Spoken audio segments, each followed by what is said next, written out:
Chapter 214. Caesar's question caused Jacia to fall silent. Her expression froze for a moment, and after a while, the black dragon heard a short sigh. All things are born unequal. Jacia sighed and stopped wiping black dragon scales. You're right. This is indeed an irrefutable truth. But even so, what's wrong with trying our best to create a free, harmonious, and equal homeland? This is what all kind races yearn for, and the elven forest is working hard in this direction. And the reason why the moon goddess chose me is probably because of this. You're right. The world is inherently unequal, but we're willing to work hard to make it better by refining the core idea. Caesar recalled Jacia's words in his heart and found the idea she insisted on. After some thought, he realized that the core idea was indeed so. He suddenly felt some respect for Jacia. It was precisely because of these kind races that were filled with faith and ideals. Every single one of them would do their best and put their actions into action. The battle between good and evil had created countless epics and legends that people admired. This was why Eladio was so colorful, beautiful, and magnificent. It was not reduced to a boring world like the Divine Kingdom or Hell. Unfortunately, he was Caesar, the owner of Blackwing's nest. The Elven Queen had beliefs that she had to uphold, and the Black Dragon Lord also had to carry out his will. Therefore, even though he could not bear to, he still used his cold words like a sharp sword. But do you think, or rather, do you really think that the Elven Forest is walking on the right path? Of course, I do think so. Jacia nodded without hesitation. The atmosphere fell into a strange silence. After a while, she asked hesitantly, "Why do you ask?" "Jacia, your beliefs and ideals are beautiful and worthy of respect." Caesar sighed. "Unfortunately, in my opinion, you seem to be walking on the wrong path. The tradition you insist on is very foolish." "Foolish? I don't understand why you say that." Black Dragon's words pierced her heart. Garcia stood up abruptly and wanted to refute. However, Caesar glanced at her. The slave girl trembled slightly and slowly sat down again. However, she still said firmly, "Our traditions and principles come from our ancestors. They are the creators of the Elven Forest. They are also the famous heroes, warriors, and wise men of the Second Era. Even if you're an ancient dragon, you have no right to insult them. Perhaps they were indeed great in the past, but things are different now. Everything is developing and changing. Humans and dwarves are advancing triumphantly, and the era of the dragon's rule has long since ended. The orcs are being trampled underfoot, and even the devils and demons are hard to find." Caesar said, "You, on the other hand, are still clinging to the traditions and principles that were eliminated by the Third Era, waiting for death. If your ancestors woke up from their long slumber and saw the Elven Forest burn to ashes, what would they think?" Cacia's fingers trembled slightly. Even if the queen was perfect and had no weaknesses, the Elven Forest was still her weakness. "Please be more specific. Haven't I made myself clear enough?" The black dragon grabbed the beautiful Tia elf and held her in his claws. He looked at her and said, "Listen, Cacia, even if there is no Blackwing's nest, there will be Redwing's nest and Whitewing's nest. The Elven Forest that relies on the past can only tremble in fear and struggle at death's door. Why did I attack the Elven Forest, and why did you appear in Blackwing's nest? When you try to make the right choice, what dragged you into the mud? Answer me." "It's the Parliament." Cacia thought for a while and answered subconsciously. "The Elven Forest does not lack power, but you can't even stop a lone black dragon. What is the reason for the delay?" "It's the elders." "Is that so?" Caesar sneered. "These stupid and rotten fellows.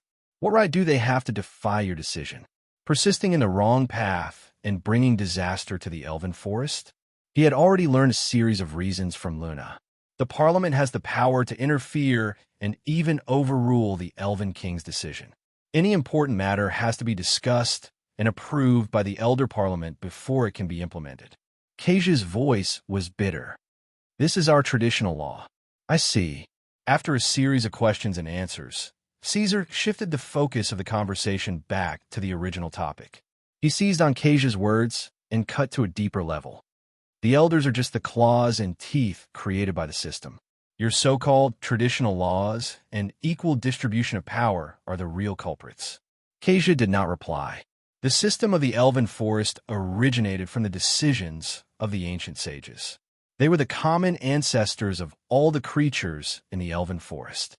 She could not and did not dare to casually criticize herself. It seems like you still don't understand. Caesar grabbed her and crawled out of the palace. He said to the wyvern guard stationed outside, "Go and find Ren." Soon, the half-lich arrived. Speaking of which, this was the second time Ren had stepped into the Emerald Palace. The first time was when he first met the Dragon King. Ever since this fellow scared little Luna, Caesar had told him to stay as far away as possible. Without being summoned, Ren could only walk to the treetop fortress at most before he had to stop. "Show her." When the half-lich arrived, Caesar said, "I promised you that I would send you back as long as the elven forest send a messenger to ask for you. But why are you still being enslaved and tortured by the evil dragons until now?" Following the order, Ren nodded and took out a memory crystal that could replay images. During this period of time, he had only done one thing, which was to follow the Black Dragon Lord's instructions and monitor the movements of the elven forest. Although his strength was limited and could not be perfect, he still recorded a lot of useful information. What Caesar showed Garcia was the scene of the elders' discussion after the Elven Queen was captured by the Black Dragon Lord. The whole process was one elder raising a topic, another elder immediately objecting, and the rest slowly mediating, suggesting that the elder raise another proposal. Another elder objected, and the rest continued to mediate. This process was actually quite boring. Garcia had experienced it many times, but as the person involved, he might not feel that there was anything wrong with it. But from the perspective of a bystander, he would immediately feel despair at the pedantic ignorance of these elders. There were 5 or 6 similar scenes, each with different scenes. This meant that the discussion had been going on for at least 5 or 6 days. But they still did not take any action. Lamentable efficiency in the parliamentary system. Caesar noticed that Garcia's hands were slowly clenching. Logically speaking, the Elven Queen was very firm in her core beliefs, and the Black Dragon Lord would not be able to influence or reverse the corruption. But the key was that the system itself was problematic. When the ancestors of the Elven Forest established this system, they believed that it was excellent and efficient. Not only would it show the ultimate ideal of equality, it would also help the leader to consider things thoroughly and prevent bias. It was under such a premise that they decided to set up the parliamentary system and pass it on to the next generation. Unfortunately, even the gods could not predict the final development of things, let alone the ancestors of the Elven Forest. After thousands of years of continuous changes, the power of the Elven Forest's Elder Council gradually expanded. Their voice grew stronger with each generation, and until now, they had even reached the point where they could veto the will of the Elven King with a single vote. This had completely deviated from the original intentions of the Elven Forest's ancestors. On the other hand, as the descendants of the Elven Forest, they could only passively adapt to this system. It was difficult for them to understand the true meaning of the system. Even if some scholars could get a glimpse of it from ancient books, they had never personally experienced the ancient era and could not empathize with it. As such, the Elven Forest was now very vulnerable to external influences. They would be influenced by the ideologies of good, evil, or neutral. After that, their original views would more or less change. It was no wonder that the Elven Forest was now in seclusion, minimizing contact with the outside world. It was precisely because the times had changed that their system was old and rotten. If they received too many foreign ideas, it would easily lead to chaos. In order to maintain harmony and stability, the higher-ups could only do so. Unfortunately, this layer of security had now been torn apart by the Black Dragon's sharp fangs and claws. And the one affected was the most important person in the Elven Forest, the Elven King, Garcia Yufeng. Chapter 215. After the recording was finished and the Demolic left, Garcia looked up at the Black Dragon and spoke again after a long time. I admit that there may be some problems with our traditions and system, but why are you telling me this? She did not realize that her words were filled with anticipation. What? Caesar scratched his chin. It was hard to understand why a black dragon would be concerned about the problems of the kind race system. Maybe it's because of my sympathy. Thank you for your kindness. Garcia lowered her head and did not pursue the matter. I'm curious. However, Caesar was still speaking. The black dragon tilted his head and looked at her in confusion. Have you never thought of changing? Where is your persistence? Where is your so-called belief in leading the elven forest to a better place? Do you intend to be held back by these burdens? Change. Garcia muttered repeatedly, not knowing what to do. She was like a puppet, and the black dragon was the one pulling the strings, pulling her thoughts out of her head bit by bit. How to change? I think you're already familiar with Blackwing's lair. Now, let me ask you a question. Compared to Blackwing's lair, which system is better? It's even better, Garcia repeated. She was already aware of the elven forest's weaknesses, but she did not notice any flaws in Blackwing's lair. However, the elven queen's intuition told her that there must be flaws. Before she knew it, she did not dare to jump to conclusions. She hesitated and said, "The latter. There is no doubt that Blackwing's lair is better than the elven forest. Now, let's assume that if you were to lead the revolution and get rid of the elven forest's outdated system and replace it with a new and excellent system, would the elven forest become better?" After many layers of preparation, the black dragon finally revealed the path he wanted the queen to take. However, things did not seem that simple. After thinking for a while, Garcia immediately shook her head. The collision of the two thoughts in her mind made her emotional. This was the first time Queen Whisperwind showed such intense emotions.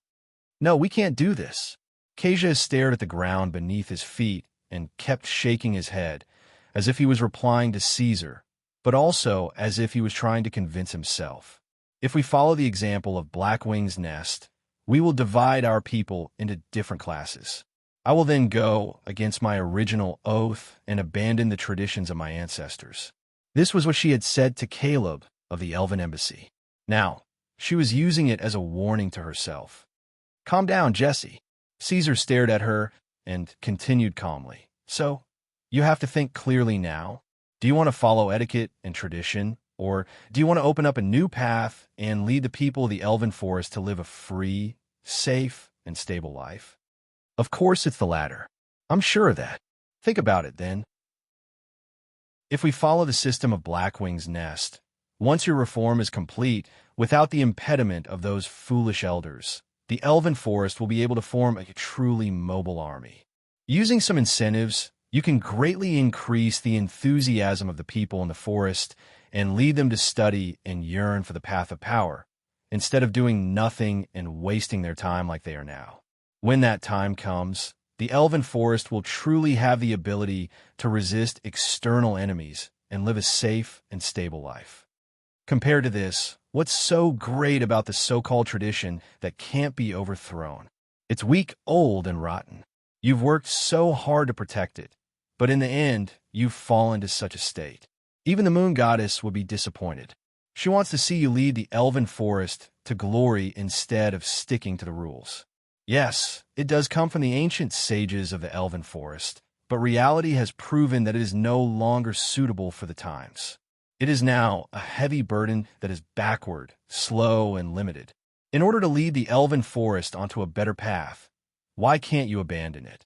I believe that even if the ancient sages awaken from their long slumber, they would also be impressed by your actions. Caesar's words were sincere and patient. Even if you truly want to restore the Elven Forest to its former glory, you should first lead the Elven Forest to that point before you consider it. His words were like a string of cannonballs, causing a huge change in the Elven Queen's heart. She could not find any flaws in the Black Dragon Lord's words, but the courage needed to break tradition was not as simple as taking a step forward. Garcia fell into a long silence. Seeing her fall in a deep thought once again, Caesar suddenly smiled. "I know what you're worried about. For a monarch like Blackwing's Nest that has absolute authority, there are of course some drawbacks. The biggest problem lies in the monarch himself. The entire Blackwing's nest is biased towards me, and my will is the will. Black Dragon didn't hide anything and spoke his mind.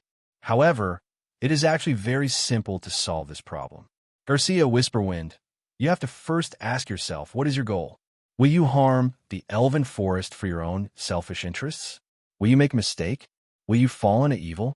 No, I may make mistakes, but I will definitely not fall into evil, Garcia said resolutely.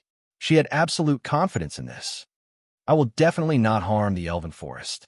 I will make the elven forest better. Then there is no problem. The Emerald Palace fell silent again. Black Dragon didn't speak anymore. His goal had been achieved. He wanted Garcia to walk the path she thought was right and do what she thought was right. She wanted to become the powerful queen of the elven forest. This help didn't seem to benefit the Black Dragon Lord at all, but in the fog, the real core of the problem was that Garcia wasn't a machine. She had emotions and preferences. As the elven queen who had been corrupted by the Black Dragon, Caesar could easily influence her and interfere with the entire elven forest. Yes, Garcia knelt on the ground and pondered for a long time. After a long time, he finally spat out such a strange word. Then, he raised his head and asked, Dragon King, if my understanding is not wrong, you are helping me? Why are you doing this? Because you are good-looking. He really wanted to say that. These kind-hearted fellows were really troublesome. Even though the seed of corruption had been planted, Garcia was still vigilant and alert when it came to a major issue that concerned the fate of the entire elven forest. I hope you can change your mind. This way, the elven forest and Blackwing's nest will have the possibility of cooperation in the future and develop together. Caesar looked honest. There is something I haven't told you. I am indeed a black dragon, but I am not a pure evil creature. I am actually a neutral and harmonious black dragon, so you don't have to worry about the possibility of the black dragon corrupting the elven forest. You can rest assured. If you don't believe me, you can try using the verification spell. Caesar was telling the truth. He had already asked the Demolic Leon to verify him. The result was that he was indeed neutral, although the Black Dragon Lord himself was full of doubts and didn't know why this would happen. Sorry, Garcia said. As Garcia spoke, she really began to cast the alignment verification spell. At this time, she couldn't help but take it seriously. If the Black Dragon was in the evil camp, then Garcia had to think deeply. He might be plotting some scheme that she had yet to discover. Only when the verification result was out did she completely relax. Chapter 2:16. The closer they got to the elven forest, the denser the trees on both sides, and the older the trees were. As the hills rose and fell, they flowed into the ravine below. The slopes on both sides also rose, and there were clusters of hazelnut trees on the slopes. After discovering that your people had not contacted Blackwing's nest for a long time, I took the initiative to send a messenger to the elven forest and reach an agreement with your elder council. Now it's time to fulfill the agreement. The black dragon stopped at the shoulder of a mountain protruding from the valley below. His voice was very calm. He deliberately suppressed his voice, and it was far less fierce and hoarse than before. Let's go back. This place happened to face the elven forest, and looking across the flat basin, they could see the Taya elves pouring out of the forest. Thank you. The Stockholm Syndrome was very harmful. Anyway, Garcia did not feel wronged. Instead, she developed an inexplicable sense of dependence on the Black Dragon Lord who enslaved her. At this moment, she actually felt a little reluctant to part with him. Thank you for your guidance and care over the past few days. Even Luna was shocked. She lay on the Black Dragon's back, and her eyes wandered between the two of them. All right, there's another thing. As Caesar spoke, he turned around and took something from the battle lizard men who came with him. I'm very sorry that your crown was lost that day, so I've prepared a new one for you as compensation. It was a crown that was completely different from the crown made of Yanan flowers and agate. The cost of the crown was astonishing. It looked like it was made of 100% black gold, and its shape was like a burning black sun. There is no need to deny that it also had undeniable beauty, and it was even better than the agate crown. It also matched Garcia's current attire better. Take it. Caesar's words implied a command. Garcia hesitated for a moment, and then found Luna lying on the black dragon's back, winking at her. Thinking about it, it was best not to disobey the black dragon lord and make him angry. The elven queen timidly opened her palm and took the crown. It was unprecedentedly heavy. Look carefully, do you like it? Garcia looked at it carefully. The top of the crown was sharp, and there was a line of fine lines around the outer ring and the inner ring at the bottom. The lines were more delicate than the most delicate brush strokes. There were flame-like lines like flowing inscriptions. However, the crown was not a magic item. The Taya elves' senses told her that there was no hidden power in it, and that it was an ordinary item. Garcia was relieved. She stretched out her hands and handed the crown to the black dragon. This crown was not cheap. Thank you for your generosity, Dragon King. Caesar nodded with satisfaction and took back the gift. He held it between the first and second hooks, then moved his right claw and put it on for her. As it was custom-made, the size of the black and gold crown was just right. It fit perfectly on Jacia's fair forehead and tied up her beautiful silver hair. It's done. It was only then that Caesar's words contained a hint of a smile. Go back and stay with your people. After saying that, Black Dragon turned around and left with Luna and the Blackwing clan without any hesitation. He didn't dare to. Garcia stood there and watched until the Black Dragon Lord disappeared from her sight. Then, she turned around and walked into the elven forest alone. She was like a queen who walked out from the darkness. You bastard, tell me, what did you do to Her Majesty Yufeng? After separating from Garcia, the little girl started to make a fuss. She ran around the black dragon's head, shook his tail, and pulled the horns on his head. I didn't do anything. Caesar cooperated and said, I swear I didn't do anything. I don't believe you. The way she looked at you is not right. I noticed it. Sitting down in Caesar's paw, little Luna felt wronged. Black gold, isn't that your food? You have never given me anything so expensive. It's mainly symbolic. It's to prevent Garcia from returning to the elven forest. After explaining for a while, Caesar realized that he had let the cat out of the bag. He corrected himself and said, It's not some magical metal. Furthermore, when have I not given you anything valuable? Isn't the treasury of Blackwing's nest yours? This is different. Luna was furious. She raised her hand to get the black dragon to focus. Seeing Caesar's confused expression, she muttered to herself for a while and then sighed. Forget it, stupid dragon. You won't understand even if I tell you. I'll forgive you this time. Luna did not continue to pester him. However, Caesar noticed a flash of silver light. Looking carefully, he realized that the little girl was wearing a small silver bracelet. This was something that had never happened before. The black dragon asked, Where did you get the bracelet? I don't remember having one like this in the treasury. How is it? Does it look good? Realizing that Caesar had noticed the details on her body, the little girl immediately smiled. She threw all the small problems that she had been thinking about to the back of her mind and extended her right hand to show the black dragon. This was given to me by Her Majesty Yufeng before we parted. Garcia's item? Caesar immediately became serious. However, towards Luna, he still suppressed his voice and said softly, Come, take it off first. Oh. Noticing that the black dragon's mood was slightly off, the little girl immediately became obedient. She obediently took off the silver bracelet from her wrist and placed it on the black dragon's open front paw. This is a magical item. Yes, this is a defensive magical item, just like the necklace you gave me. However, this is much more powerful. It's a magical item that's close to the legendary level. Luna introduced as she stole a glance at the black dragon's expression. This item has special characteristics.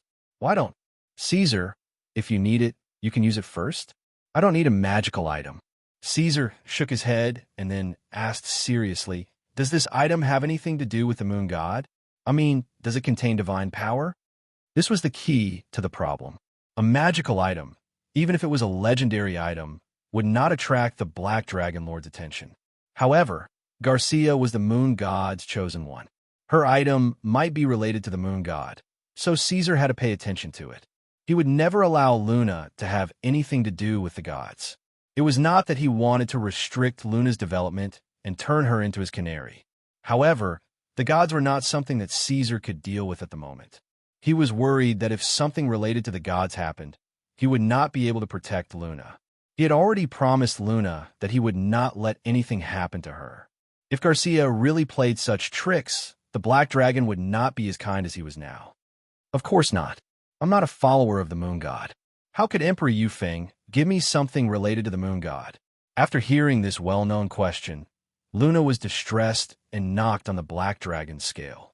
She already knew how stupid the big, stupid dragon was, but sometimes she was still fooled by him. Is that so? The black dragon smiled. After confirming that there was no problem, he returned the bracelet to Luna and did not ask any more questions. He lowered his head and walked forward. So, Garcia did not have any evil intentions and gave a magical item below the legendary level as a gift to Luna. Instead, he had given her the crown of darkness. These kind races were actually so honest. Their stupidity could infect dragons.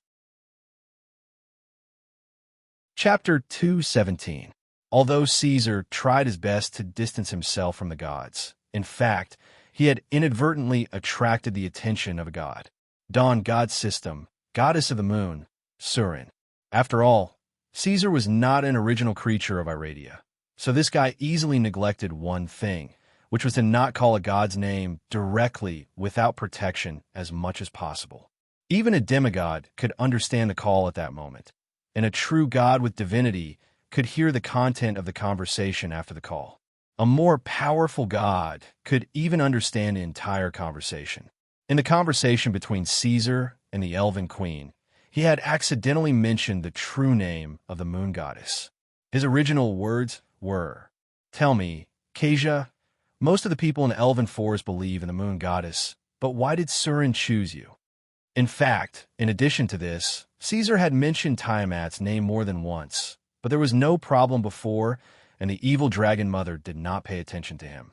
The reason was that there were countless creatures calling the names of gods in the endless realms every day, and the gods could not take care of them all. Even if the Pinochet dragon was a direct creation of the evil dragon mother, Tiamat would not pay attention to a black dragon who had not stepped into the legendary realm. But Serene was different. The doctrine of the moon goddess was trust in the glory of Serene. Serene blesses and protects all lives illuminated by her light. When you are in confusion and in danger, remember to ask the moon for help. She will be your most loyal guide. There is no doubt that this was a true, pure, and orthodox good god. So if possible, Serene would try her best to pay attention to every life that had called her name, regardless of good or evil. So, she noticed this black dragon, Caesar Ordoronzo Tangerine. Gods were very sensitive to beliefs, so Serene only had to pay a little attention to him and immediately found out that this guy was actually a non-believer. Although he was shouting about Tiamat above, in his heart he did not believe at all. A Pinochet dragon, but he was not a believer of Tiamat or the other evil dragon gods.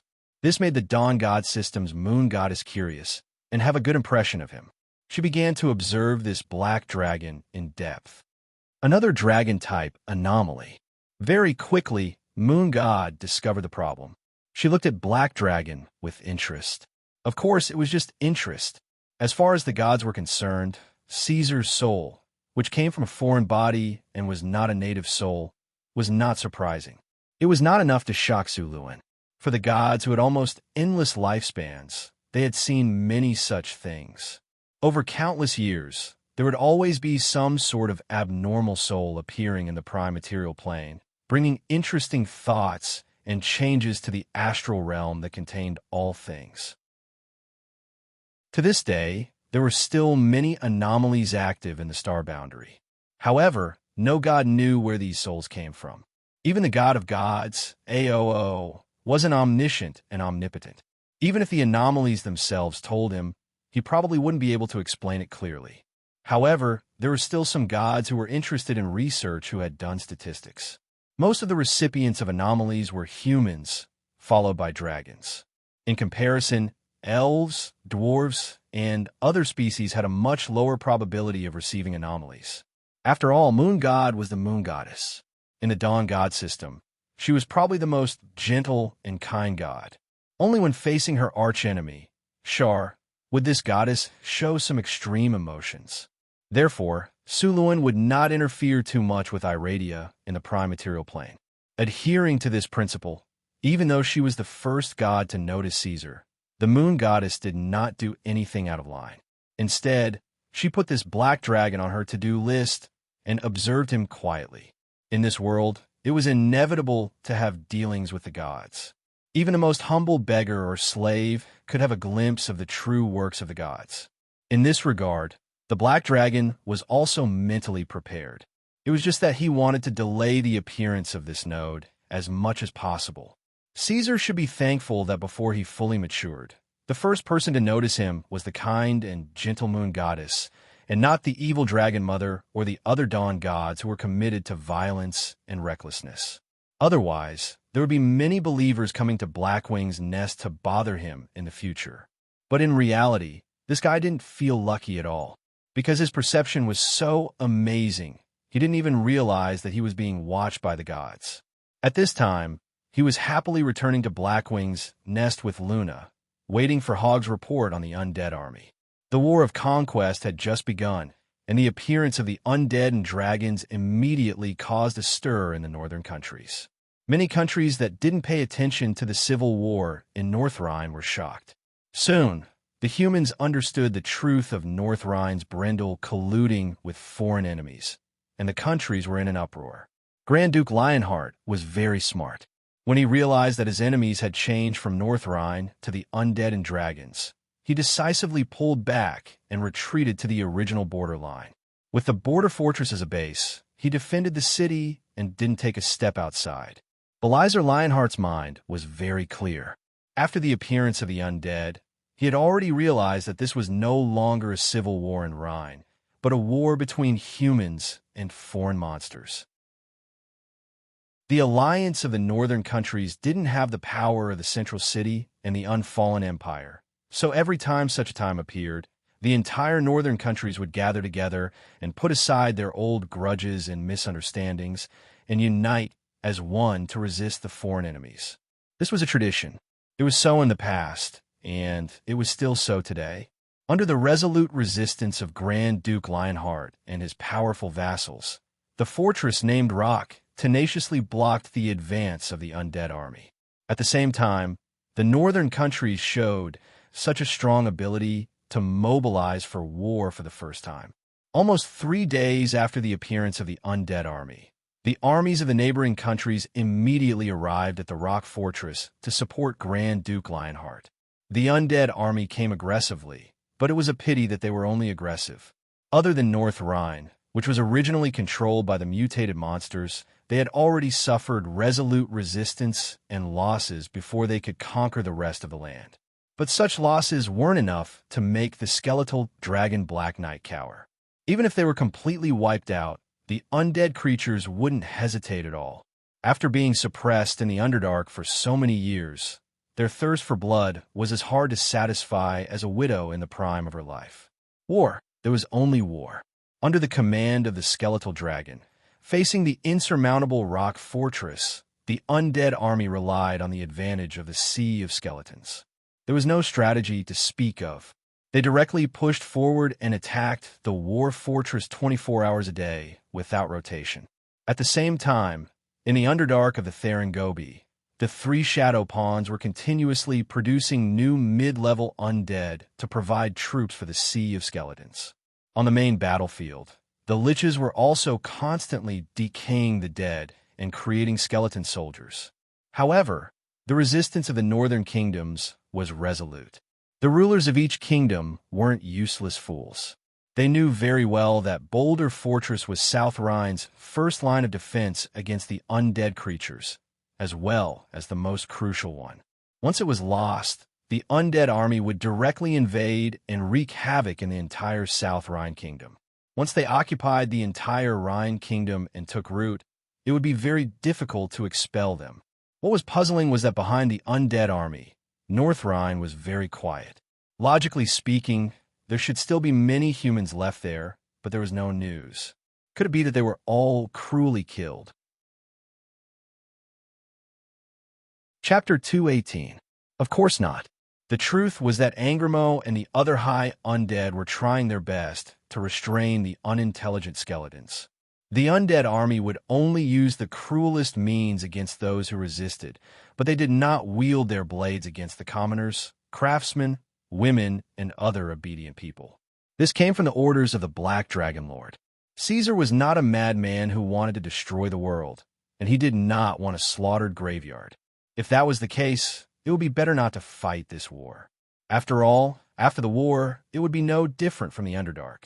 What the Black Dragon wanted was a northern country full of vitality, with the survival of humans. And even after the war was over, order could be restored and he could rule over it. So under the stern warning of the Black Dragon Lord, the undead army was not as terrifying as the rumors said. Everywhere they passed, it became a wasteland. On the contrary, most of the areas in North Rhine still maintained the scene before the undead invasion. It was just that within South Rhine, the people in various places either submitted to the Brindle family or were captured and restricted. The rest hid everywhere, and no one dared to show their faces openly. Of course, this was something that the northern countries did not know. In fact, even if they knew, the king, grand dukes, and other rulers would block this news. In order to protect their own notice, they would wantonly spread the horror of corpses everywhere the undead army passed, cutting off all means of retreat and burning the boats, so that the people would be completely desperate and join the army to fight to the death. In fact, South Rhine led the way, and several neighboring countries were already doing this. In fact, on the battlefield, Angramo was not a good commander. She was a strict and cruel undead queen, but she did not know how to fight. The Black Knight Najindro was the same. These undead commanders were all unqualified. Perhaps Black Dragon and Garen had some talent, but the skeletal dragon followed his father's orders, and the Black Dragon Emperor did not allow them to touch any power. So now, even though the undead army far outnumbered the Firmrock fortress, they were still unable to gain the upper hand in the battle.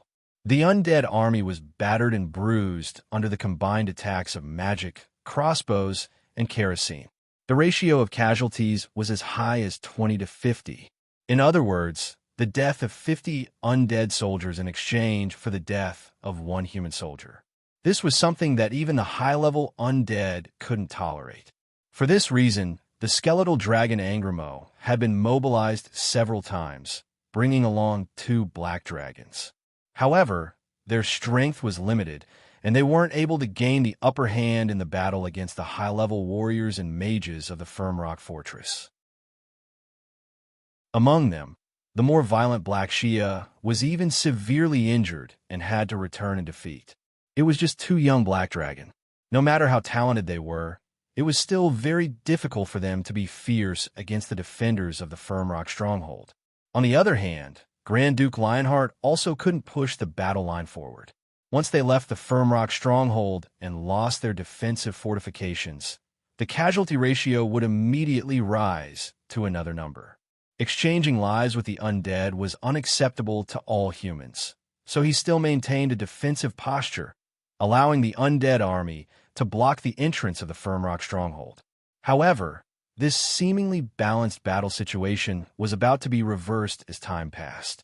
A small number of high-level mages had already arrived at the battlefield through teleportation, and more armies from various countries were also on their way, constantly replenishing the strength of the Firmrock stronghold. In a constant battle of attack and defense, Black Shia and Garen finally gained some fame. Unfortunately, the 2 young dragons had found the wrong opponent. The first time they entered the world, they had to face the entire army of the northern countries, so the 2 of them didn't have any achievements to be proud of, nor was there anything worth praising or praising. Under such circumstances, in order to distinguish themselves from the other dragons, the humans patted their heads and casually gave them the title of Dark Twin Stars. Regarding this, Garen was quite happy. After all, it was his first title, and the feeling of obtaining it brought him a great sense of accomplishment.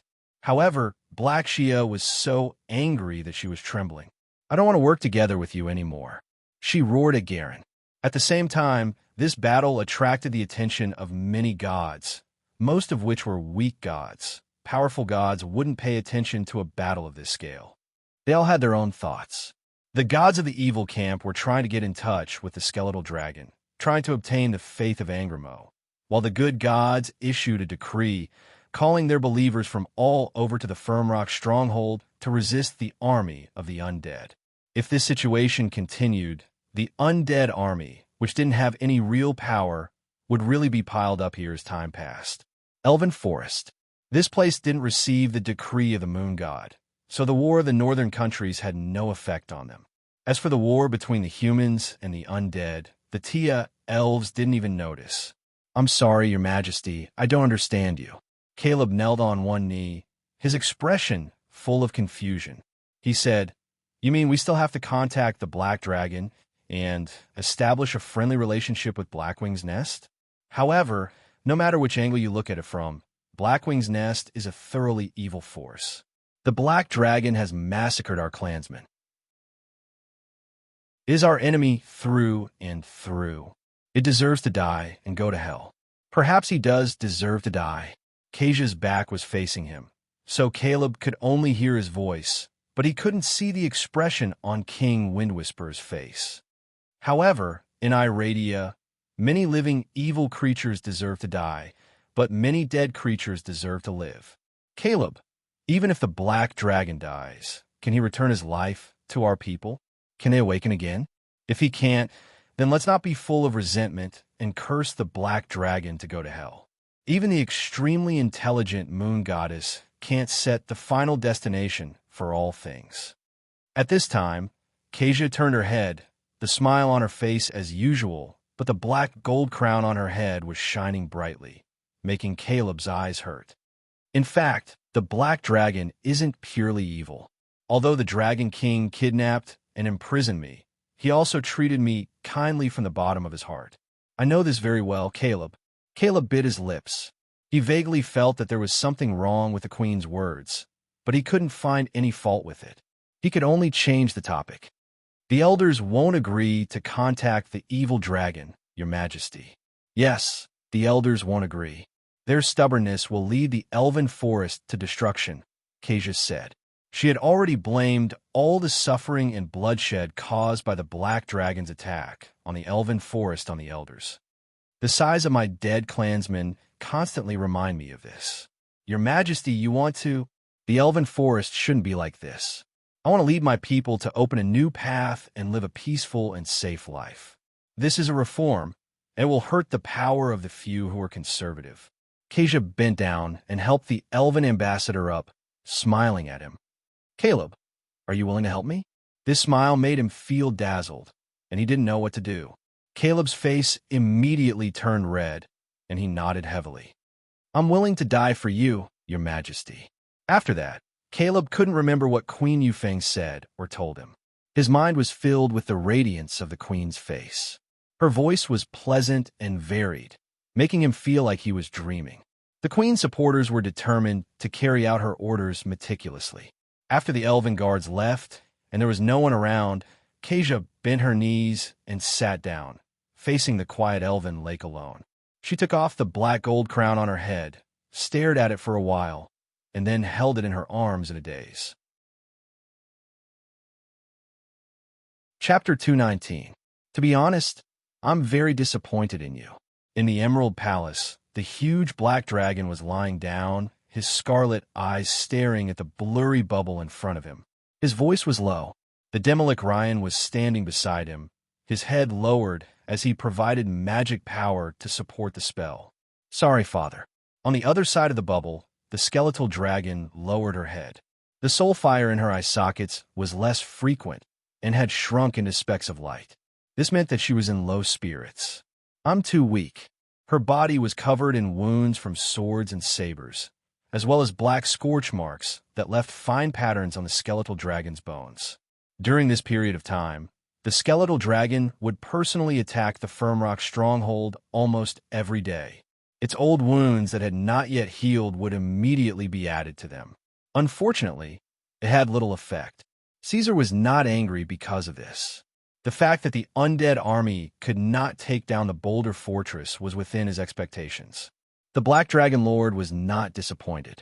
What Caesar was not satisfied with was Angramo. She could not even do a perfect job of gathering information. How many soldiers were there in the Boulder Fortress? How many spellcasters were there? What was the strongest force? She did not know. What she could tell Caesar was that there were 4 elemental towers in front of the Boulder Fortress, more than 10 war puppets, and other obvious things like that. Until now, Caesar's real goal of mobilizing the undead army to attack first had not been achieved. How about this? The Black Dragon Lord thought for a while and made a decision. He ordered, "I'll send Ryan to assist you. Prepare well before launching the last attack." Caesar reminded Ryan to be careful in this battle. The Demolic also had the task of recording the strength of the northern kingdoms. The attack that he was talking about was definitely not an ordinary attack. The undead army was constantly carrying out attacks. What he wanted was a desperate attack. He wanted to go all out and put all of the undead army's upper echelons on the attack. If they cannot win, they might as well die. At this time, most of the forces of the northern kingdoms were in place. Caesar wanted to rely on the undead army to fight and squeeze out the true strength of the enemy. He wanted to see how strong the enemy was, what level they were at, and whether they could fight. To be honest, this fellow was being overly cautious this time. Combining the Blackwing clan and the undead army to attack the northern kingdoms was clearly the best choice under the current circumstances. However, he was once bitten by a snake. The memory of the loss he had suffered at the hands of Roy was still fresh in his mind. As a result, the Black Dragon had always insisted on the basic principle of being careful. He was afraid that the countries in the north would take out something similar to the Green Capital. At this point, the undead army had more or less been abandoned. Their usefulness had come to an end. After this battle, as long as Caesar judged that they could fight, the Blackwing clan would take over regardless of the outcome. "I understand, father." The blue flames in Angramo's eye sockets flickered as he nodded. "Oh, but you have to come back. There's still something I need you to do." Caesar added, "I can't resurrect you again." "Understand." In the year 1637 of the Third Iradia era, the dry season in the northern kingdoms was still ongoing. The scorching sun was still roasting the creatures. But on this day, it was destined to change the fate of many people. Not only Angramo and Grand Duke Lionheart, but also many other creatures would be involved. This butterfly had just begun to flap its wings. Would it set off an empty airflow or a roaring hurricane? No one knew. Once the war machine started, it was very difficult to stop. The final outcome would be that one of the forces would be completely devoured. Now, it was time to choose between devouring and being devoured. In the shroud of the night, the undead army suddenly stopped advancing. The endless attacks stopped, giving the defenders some time to breathe. The middle and high undead scattered in various regions were summoned and gathered in the center of the army. A large number of ordinary skeleton soldiers, enhanced skeleton soldiers, and skeleton archers were moved to the sides, leaving enough space for the generals to come. The phosphorescence was faint, and the light in the field flickered. Occasionally, it would reflect the faces of the skeletons and the strange soul flames, making people's hair stand on end. The air was filled with a dense aura. "We have waited for a long time, and finally we can return to the ground. This is the first war of the undead army, but it hasn't been successful yet. You scum have made me lose face in front of the Emperor." The tall body of the skeletal dragon occupied the core position, and the sound of the soul waves echoed in the field. "Before dawn, we must seize this fortress and kill all the rebels." As soon as her voice fell, there was immediately a sound of discussion in the field. The one who spoke was a tall skeleton covered in old armor.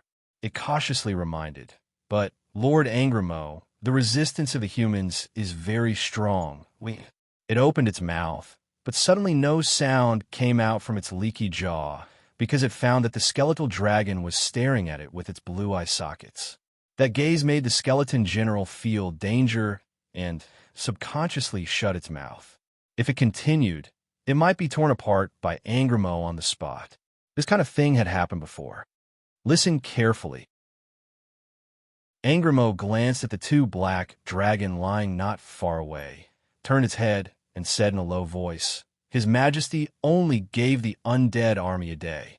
After a day, If we still can't take down the monolith fortress, we will have to scram back to the Underdark, and a new force will replace us.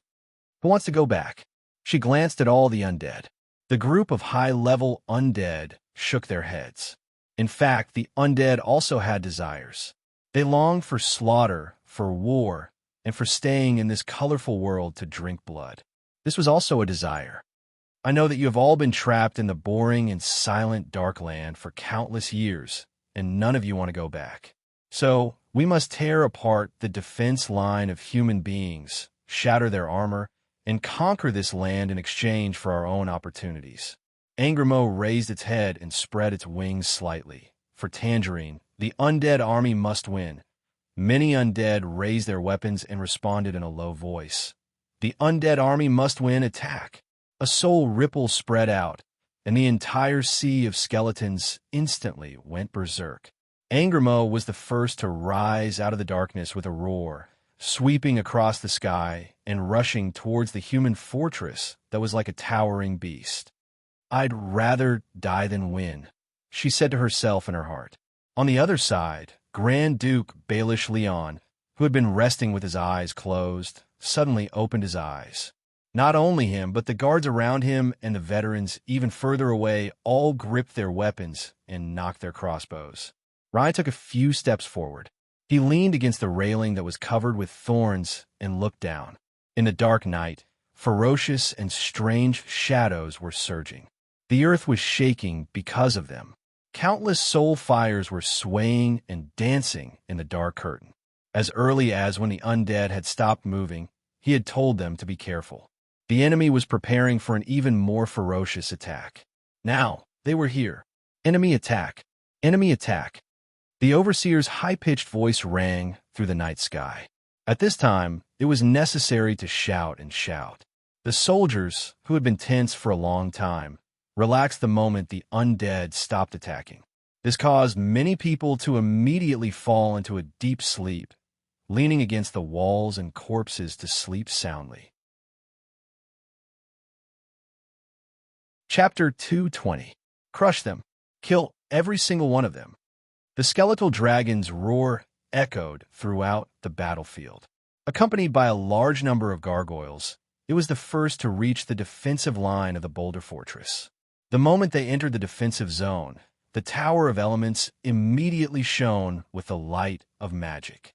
A spellcaster was controlling it, and the whistling explosive missiles were launched. At the same time, in the sound of the air being torn apart, a dense rain of arrows arrived at the same time. However, this wasn't enough to stop Anglimo's advance.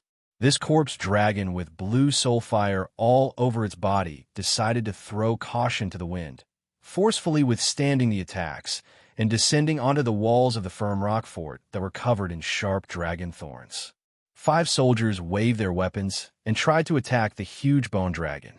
However, the next moment, Angrimo waved its sharp claws and slapped their bodies away like broken ragdolls. After a long period of tug-of-war, the skeletal dragon's battle skills had improved tremendously. She did not stay in the same place for even a second. She did her best to roll and wreak havoc on the wide walls. Blue flames gushed out of her mouth, killing the heavily armored soldiers who were quickly gathering together. The skeletal dragon ignored its injuries and bore the pressure to tear open a gap. The undead army did not let her efforts go to waste. After that, the roaming gargoyles immediately rushed in while howling. Undead Lord also took the opportunity to lead the undead knights and quickly arrived on the scene. The dark knights brandished their magical weapons and howl. Using the force of the impact, they easily pierced through the bodies of the 2 defenders. As blood splattered everywhere, the undead let out the most carefree howls. That's it. Warriors of the undead army, kill all these humans. Before he finished speaking, a roaring fireball, boom. Without a doubt, the skeletal dragon did not have Caesar's abnormal speed. She was hit, and brilliant red flames exploded on her skeletal body like a rain of flowers. Angrimo staggered, and there was a sound like sand rubbing against stone in her body. Only then did she cancel out the attack and turn her head to look at the person who came. Less than 30 seconds after the high undead arrived at the boulder fortress, the spellcaster support arrived immediately. Magic and holy light shrouded the area, and while giving the human soldiers various buffs, they also weakened the undead to the greatest extent. Paladins, priests, the sound of gnashing teeth could be heard coming from the mouths of the undead. The reason why the undead army had been defeated time and time again and had not been able to take down the firm rock fortress for a long time was also related to the large number of professionals gathered here to counter them. After discovering that other than the two black dragons that were not much of a problem, the rest of the opponents were all undead souls, the various countries quickly recruited the priests and holy knights within their borders and sent them to the boulder fortress to provide support. Here, middle and advanced professionals could be seen everywhere.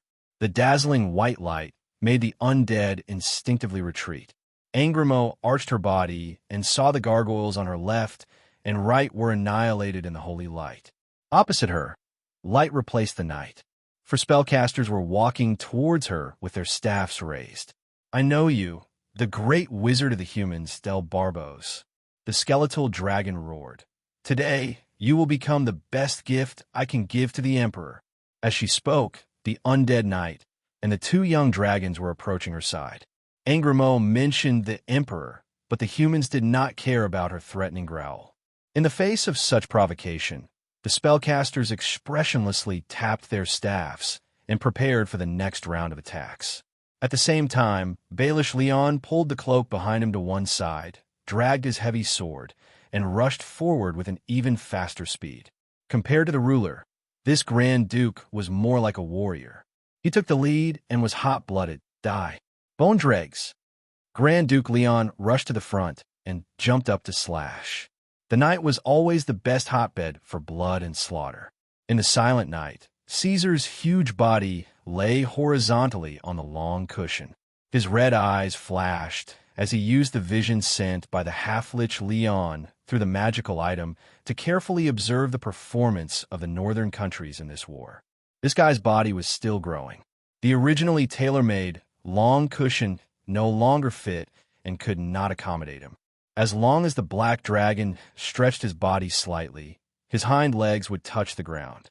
This guy who was growing at an abnormal rate was 24 meters long. It was a body size that only the ancient black dragon could reach. At this time, it was 45 minutes after the undead launched their surprise attack. Angrimo staked everything on a single throw and sent in her core subordinates, so that the war would be decided today.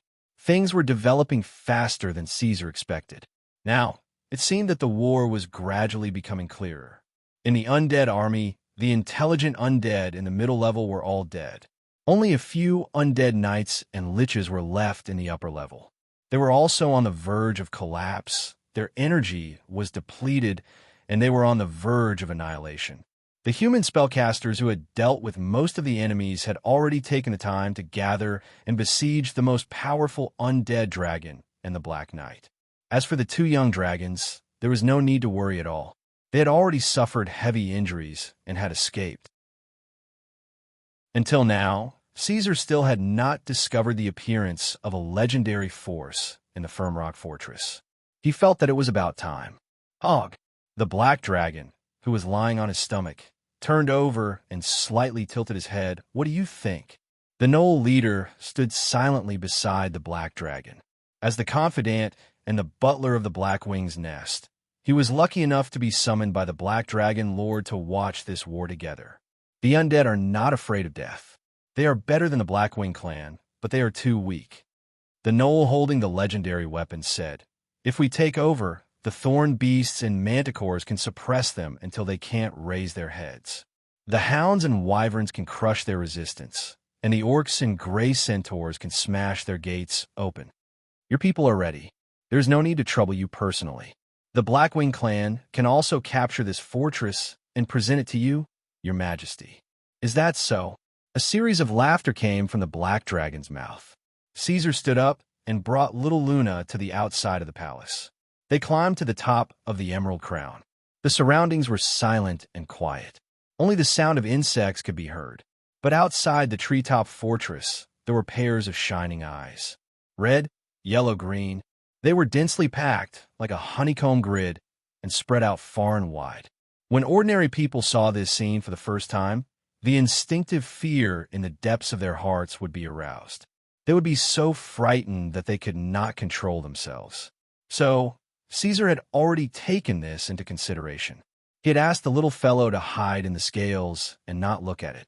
Below them were about 30,000 troops of the Blackwing's nest. They were ready. This time, Caesar did not nag like he did in the Underdark. He did not use a war declaration to boost morale and motivate the troops. This was because there was no longer a need. After 2 5-year plans, the Black Dragon's figure was enough to make the Blackwing clan follow him wholeheartedly. Moreover, the current Black Dragon Lord was equivalent to a powerful army. So this time, Caesar only said the 4 words, "Follow me and conquer." Then he entered the cloud with a surging hurricane and whistling sound in the air, and left with a whistling sound. After he left, one after another, long roars sounded around the treetop fortress. The earth shook, and endless monsters rushed out of the Blackwing's nest. Chapter 221. Angramo was caught in a tough battle. Even though she had already lost, the leader of the undead army did not retreat. The roars of the skeletal dragon were just as deep and heavy as before. Even though there were fewer subordinates and more enemies around her, her attacks were still as fierce and powerful as ever. In this short hour, Angramo had spat out countless blue breaths to burn the battlefield, burning the souls and lives of the soldiers to nothing. The flames of thirst for blood burned fiercely in her heart, and she swore to crush the resistance of this fortress and tear it apart. Victory or death, Angramo did not leave a third choice for herself. That was why she was still fighting and did not retreat as soon as she felt threatened like she usually did. The other high undead were the same. Shatter! Angramo roared, tangling with the griffin and hippogriff knights in the air and colliding with the heavily armored soldiers that swarmed up. However, in the end, she was still blocked by swords, axes, and hammers. She was then overturned by the flames of the holy light and rolled down. The soul fire in her body was further weakened and dimmed. The Black Knight, Nijindro, had already died in battle. Soon, it would be her turn. However, at this moment, there seemed to be spiritual fluctuations transmitted from afar.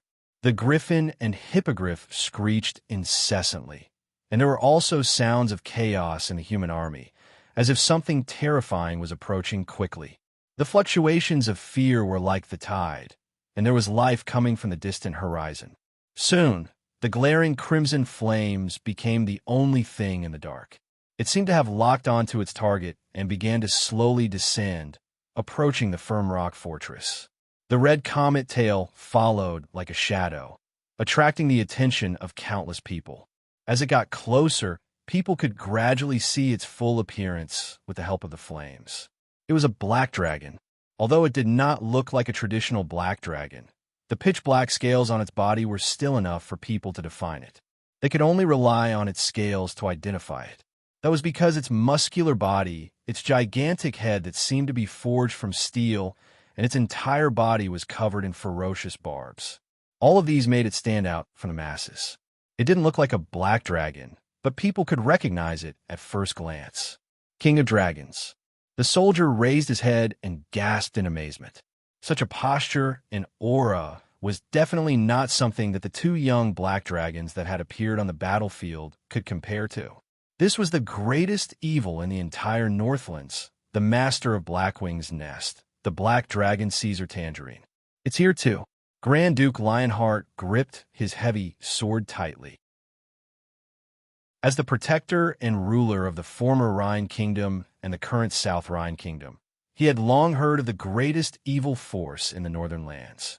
He had also collected information about the Dragon King through various channels. Leon's face, which had gradually relaxed because of the imminent victory, was once again as tense as iron. His forehead was covered in sweat. The other side was so aggressive that he couldn't think of any other target besides Firmrock Stronghold. Alert! Mage cast, Fearless Radiance. Suddenly, Baelish Ryan turned around and roared, But he immediately turned back, took a deep breath, and faced the person with the most serious and vigilant attitude he had ever shown in his life. There was no doubt that they were in trouble. The rapidly approaching black dragon made many people subconsciously close their eyes and tilt their heads. In the next second, it arrived and crashed into the wall without slowing down. Boom! With a thunderous roar, Lionheart felt a violent shaking under his feet. The world became quiet, and there was only a continuous whisper in his ears. An explosive wave of air rushed out from under the black dragon's body. Those were the fragments of the city wall that had been sent flying by the intense collision. At first glance, it looked like a mass of scattered black flowers, but its lethality was extremely shocking. Although they had dodged in advance, many soldiers were still injured by the splashes of the explosion. The black dragon crashed into Firm Rock's stronghold, its forelimbs supporting the wide and thick wall, and its hind legs stepping on the sharp dragon repellent spikes.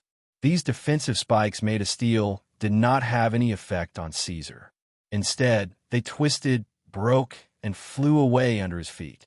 Caesar crawled forward 2 steps, raised his head, and looked down at these soldiers. Then, a scorching dragon's breath gushed out from his throat, turning the surroundings into a terrifyingly high temperature. Idiot!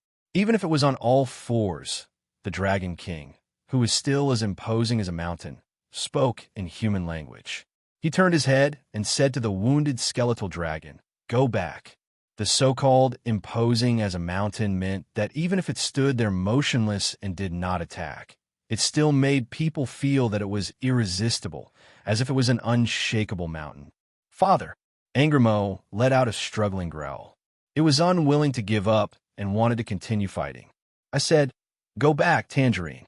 Caesar talked to it as if there was no one around, and his words were indisputable. Since the skeletal dragon named itself Yog Angramo Tangerine, it had been 8 years. This was the first time Caesar called her Tangerine, and it was considered as acknowledging the identity of the skeletal dragon. She had won Caesar's approval with her actions. Blakesia once said that Caesar had tarnished the name of Tangerine, but from this moment on, every minute and every second in the future, Tangerine would be proud of Caesar Orderonzo. Hearing this, Angramo lowered her head and whispered, "Yes." As a member of the Blackwing clan, the Black Dragon's orders could not be disobeyed.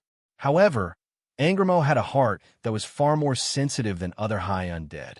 From Caesar's words, she could hear that there was a completely different change compared to the past. The skeletal dragon spread her wings and could barely fly. She staggered away and left the battlefield. No one cared about her.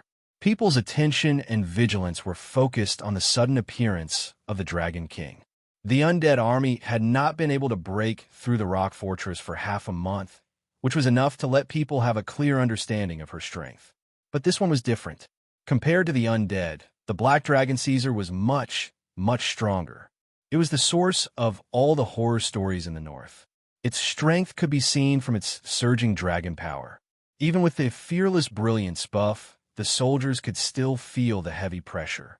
For such a powerful ancient dragon, even if it was an enemy, people had to give it the greatest degree of respect and vigilance. Master of the Blackwing's nest, the legendary Dragon King. Surrounded by guards, Grand Duke Lionheart was the first to speak. He held his heavy sword in front of him and held the top of the hilt with both hands. He raised his head and asked, "Why have you come?"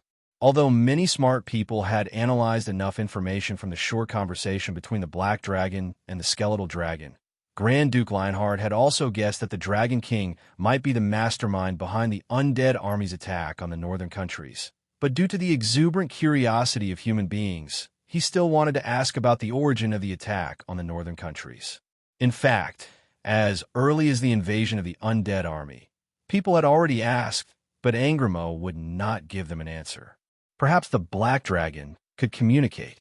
Was it for money or something else? They could talk about it. Humans were famous for their changeable camps. As long as the conditions were acceptable, they could cooperate and negotiate with any creature, including the evil 5-color dragons. Don't be nervous, human. Caesar noticed that the person who asked the question was covered in magic equipment and guessed that it might be a nobleman. He grinned, showing his steel-like fangs, and said, "I mean no harm." Seeing the puzzled faces of the soldiers, the black dragon added with sincerity, "I just want to rule this place. The northern countries, I want them all." And so the war broke out again. Chapter 222. Roar. Flames raged. On the edge of the Firm Rock Stronghold's defensive wall, a black figure stood tall. That fellow's body was covered in armor-like scales. Its huge head swung left and right, and its two scarlet vertical eyes looked like a monster that had walked out of a nightmare. The Blackwing clan had yet to arrive, so the Firm Rock Stronghold only had one opponent. However, the pressure it faced was no less than facing the entire undead army. In fact, it was even more so. Its destructive power far exceeded that of an ordinary army. "Submit or die." Repeated roars sounded like thunder. The hippogriffs and griffins let out nervous cries, barely supporting the knights behind them.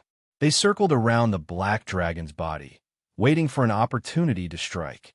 If not for the multiple enhancement spells such as Fearless Glory and Heroic Encouragement, they probably wouldn't have been able to hold on for even a moment. They would have immediately flapped their wings and fled. The soldiers surged forward wave after wave, and then they were reaped one after another. Flames, lightning, acid, and frost were all things they couldn't resist. The Dragon King only needed to breathe out a breath to clear out a large area. Whoosh bang! The two soldiers who were crazily slashing at each other were smashed into pieces by the sharp claws that descended from the sky. As their flesh and armor were sent flying, the huge force pressed their bodies to the ground, squeezing them into two pools of unrecognizable mud. The Black Dragon Lord didn't look at them anymore. He turned around and bit a griffin that was screaming nonstop. He dismembered the griffin together with its knight. A large number of white feathers with dark yellow feathers floated down from the black dragon's mouth. This scene made the scalps of the others numb. They shouted and shouted, wanting to escape, but they had no choice but to turn back under the whipping and scolding of the warlord. After trembling for a while, they closed their eyes and rushed towards the Dragon King.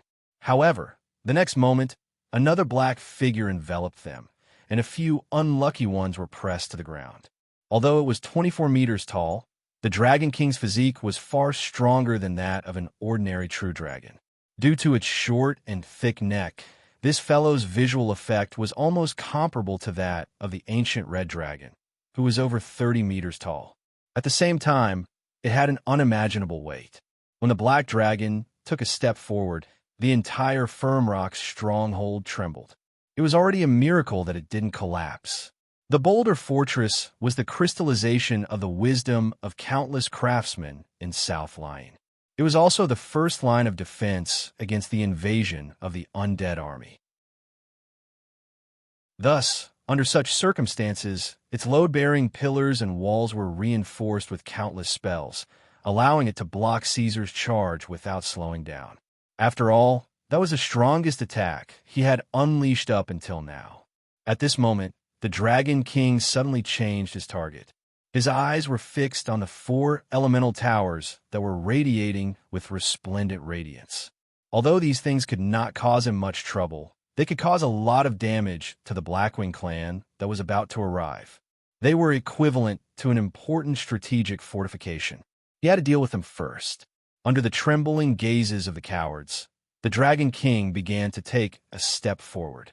The dense crowd at the top of the city wall immediately began to move, and some even retreated. No one dared to get too close to the Black Dragon. This fellow was practically a gigantic heavy weapon. The slightest scratch could cause injury or even death. Actually, even if the armies of the northern kingdoms were to encounter an ancient dragon, logically speaking, this should not be so powerless. However, this black dragon was too unique. Spells were hardly effective against it, and soldiers were hardly able to inflict fatal injuries on it. Even the gigantic war puppets would not be able to do anything to it. They would be torn to shreds. Perhaps only the elemental golems of the cities in the central region or the empire where the sun never sets would be effective. However, Caesar was not without trouble. Although the bio-strengthening armor and adaptive scales had been strengthened, they were not invincible. Crossbows and heavy hammers, with the special property of armor penetration, could still break through his defenses and peel off his armor layer by layer under repeated attacks. Although not every soldier could use such weapons, and most of them were high-ranking warriors, such as the Knights of the Oath. However, in the Firm Rock Fortress, where more than half of the Northern Kingdom's armies were gathered, there were many who had the ability to break through the Black Dragon's defenses. At the same time, after discovering that normal spells could hardly hurt the Dragon King, the spellcasters of the Northern Kingdoms were no fools. They quickly changed their strategy and used various topographical control spells such as Swamp Spell and Collapse Spell, as well as evocation spells such as Steel Gate and Twine of Branches to create endless trouble for Caesar. The commanders of the Northern Kingdoms firmly believe in the truth of many ants can kill an elephant, many people can kill a dragon. They ordered the soldiers to take action and continue to resist. They continuously sent troops to push forward. However, it was still difficult to stop the Dragon King's footsteps. Arrows were broken, spears and hammers were split, shields were broken, and swords were destroyed. It was only when they finally approached an elemental tower that the army finally stopped retreating. Baelish Leon appeared in front of the Black Dragon once again. This ruler of South Rhine personally went into battle. He raised his sword with one hand and pointed it at the Dragon King. The 1-meter-tall human and the mountain-like Black Dragon formed a stark contrast. "I won't let you take another step forward, Black Dragon," he said, his thick golden hair stuck together with blood and sweat. His expression was ferocious. "If you want money, we can give it to you. If you want treasures, we can also give them to you. But if you want to enslave humans, you can't do it. Even the gods can't do it. Then all of you will die." Caesar lowered his head and gave a reply, looking down at the commander of the Firm Rock Fortress. To be honest, he really was a peaceful Black Dragon. If he could use threats, negotiations, schemes, and other methods to solve the problem, he would choose these methods first. But for this problem, it seemed that he could only choose the path of military conquest. "What does it matter if we die?" Grand Duke Lionheart sneered. "Even if that's the case, don't even think about enslaving us. At worst, we'll fight a dragon-slaying war and burn the northern lands to the ground.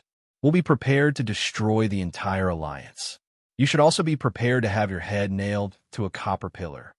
Baelish Leon roared, "Warriors, fight with me and defend the elemental tower." At this time, the morale of the human army had dropped to a freezing point. Some people needed to use blood and lives to encourage them, such as the highest commander. "Listen to me, warriors of the Northern Kingdoms. If we don't defend this place, they'll take our land. If we don't defend this place, they will take our women. If we don't defend this place, they will kill our children." Grand Duke Leon's voice grew louder and louder. The legendary weapon in his hand, Elemental Prayer, began to glow. "If we don't fight, we will be enslaved. We will still be killed. At that time, those monsters will point their ugly claws at our bodies and say, 'Look, this is a slave. Who wants to be a slave to these disgusting monsters?' Warriors of the Northern Kingdoms who were born and raised in the Northern Kingdoms, please stand with me. Together, we will never retreat." Grand Duke Leon raised the legendary weapon that had completely turned into light and stood at the front of the formation.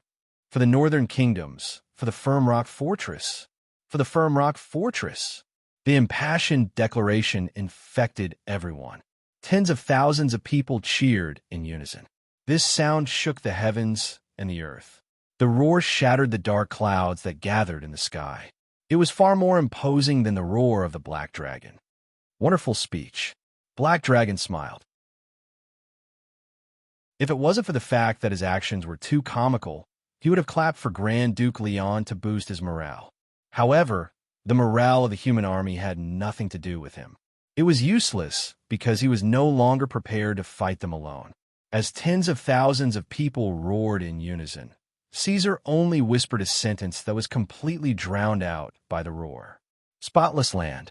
In the next second, the magic light of the Tower of Elements that they had sworn to protect was instantly extinguished. The magic arrays and elemental crystals within the fortifications were all destroyed at the same time, completely losing their effectiveness. Under the shocked and incredulous gazes of the people, Black Dragon grinned and spread his wings. He no longer fought with the army in close combat. Under the cover of the crimson flames, he soared into the sky. On the other side, the figure of the Blackwing clan appeared at the end of the dark curtain. The Dragon King, Caesar Ordoronzo Tangerine, took a deep breath.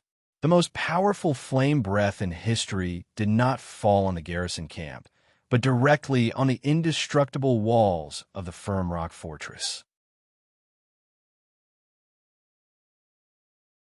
Chapter 223. Twin-legged flying dragons and shadow manicore lions were densely packed and close to each other. Like a surging dark cloud, they covered the moonlight and quickly approached from the other side of the sky like a rising tide. Nearby, the majestic rock fortress, which was almost 50 meters tall and more than a few meters wide, stood majestically. And in the air in front of it, the ferocious black dragon opened its mouth wide. For the first time, Caesar used his breathing ability without restraint. The muscles in his throat were stretched to the extreme, and the liquid in his bladder that had been strengthened by his growth was squeezed out. It bloomed in the air and burned into a terrifying flame. The Iradia did not have any ordinary substances that could spontaneously ignite in the air to create such a high-temperature flame. The composition and structure of the spontaneously ignited liquid in the bladder were unknown, but the effect was outstanding. At this stage, the Black Dragon's flame breath could already melt steel. It was completely on par with the ancient Red Dragon's breath, which was filled with elemental magic, or even stronger, burning the city. Caesar focused his breath on a single point, flapping his wings and circling left and right, concentrating on burning the same area. The flame jet shot out from the Dragon King's mouth. When it left his throat, it was only a small beam of fire, but towards the end, it gradually evolved into a terrifying sea of fire that was even larger than Caesar's body. The defensive spell that came with the barrier could not withstand such a high temperature. The terrifying heat quickly formed and rose forward, surging in a large area. Just this heat alone was enough to cook people alive. A slight tremor came from the thick walls of the city. This tremor was completely different from the one caused by the Black Dragon's rampage. It was generated from the inside of the bud, as if something was melting and collapsing from the inside. The soldiers were sweating profusely and trembling in fear. Staring at the terrifying Black Dragon, they could not help but think of a legend called Bahamut's Breath. Bahamut, Platinum Dragon God, King of good dragons, Master of the North Wind. Bahamut's Breath refers to the breath of the dragon god. It only appeared once in the prehistoric era in Iradia, but was recorded in the memories and ancient books of some ancient creatures. It was later spread and widely known. Frost Armor. Stabilizing spell. Mana barrier. The spellcasters in the north tried to stop all of this, but before that, the Black Dragon had already laid the groundwork. When it entered Firmrock Fortress, it specifically targeted these mages and warlocks. Now, the spellcasters were either dead or injured, and the spellcasters were severely lacking in strength. They no longer had the ability to stop the Black Dragon's breath. Grand Duke Lionheart glanced twice and found that the spellcasters were unable to stop the ferocious Black Dragon. His expression abruptly changed, and he began to roar, "Run, run." Duke Ryan's was Ryan, although his breath was his body was cold. The commander waved his hand, indicating for his guards to evacuate the soldiers. At the same time, he quickly ran to the stairs. When he saw the crowded crowd, he simply jumped off the 50-meter wall. After a tumble and tumble, this great warrior was not injured.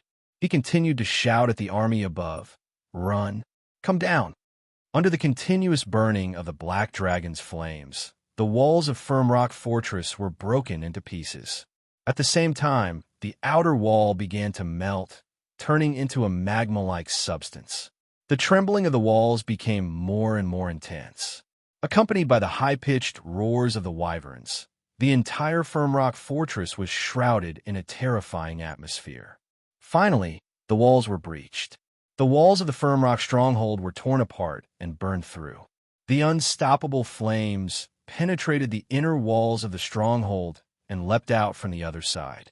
Everyone's eyes were bright red, reflecting the terrifying tongues of flames that bared their fangs and brandished their claws. The burning continued, but the walls of Firmrock Fortress had already begun to collapse. Regardless of whether it was inside or outside, there were large amounts of rubble and steel falling down. Of course, there were also soldiers who did not have time to retreat and fell off the walls due to the intense shaking. The scale of the collapse became more and more intense. The Blackwing clan had already arrived, but they did not take a step forward. They were all silent, not daring to make a sound. They quietly raised their heads to look at their king's infinite power.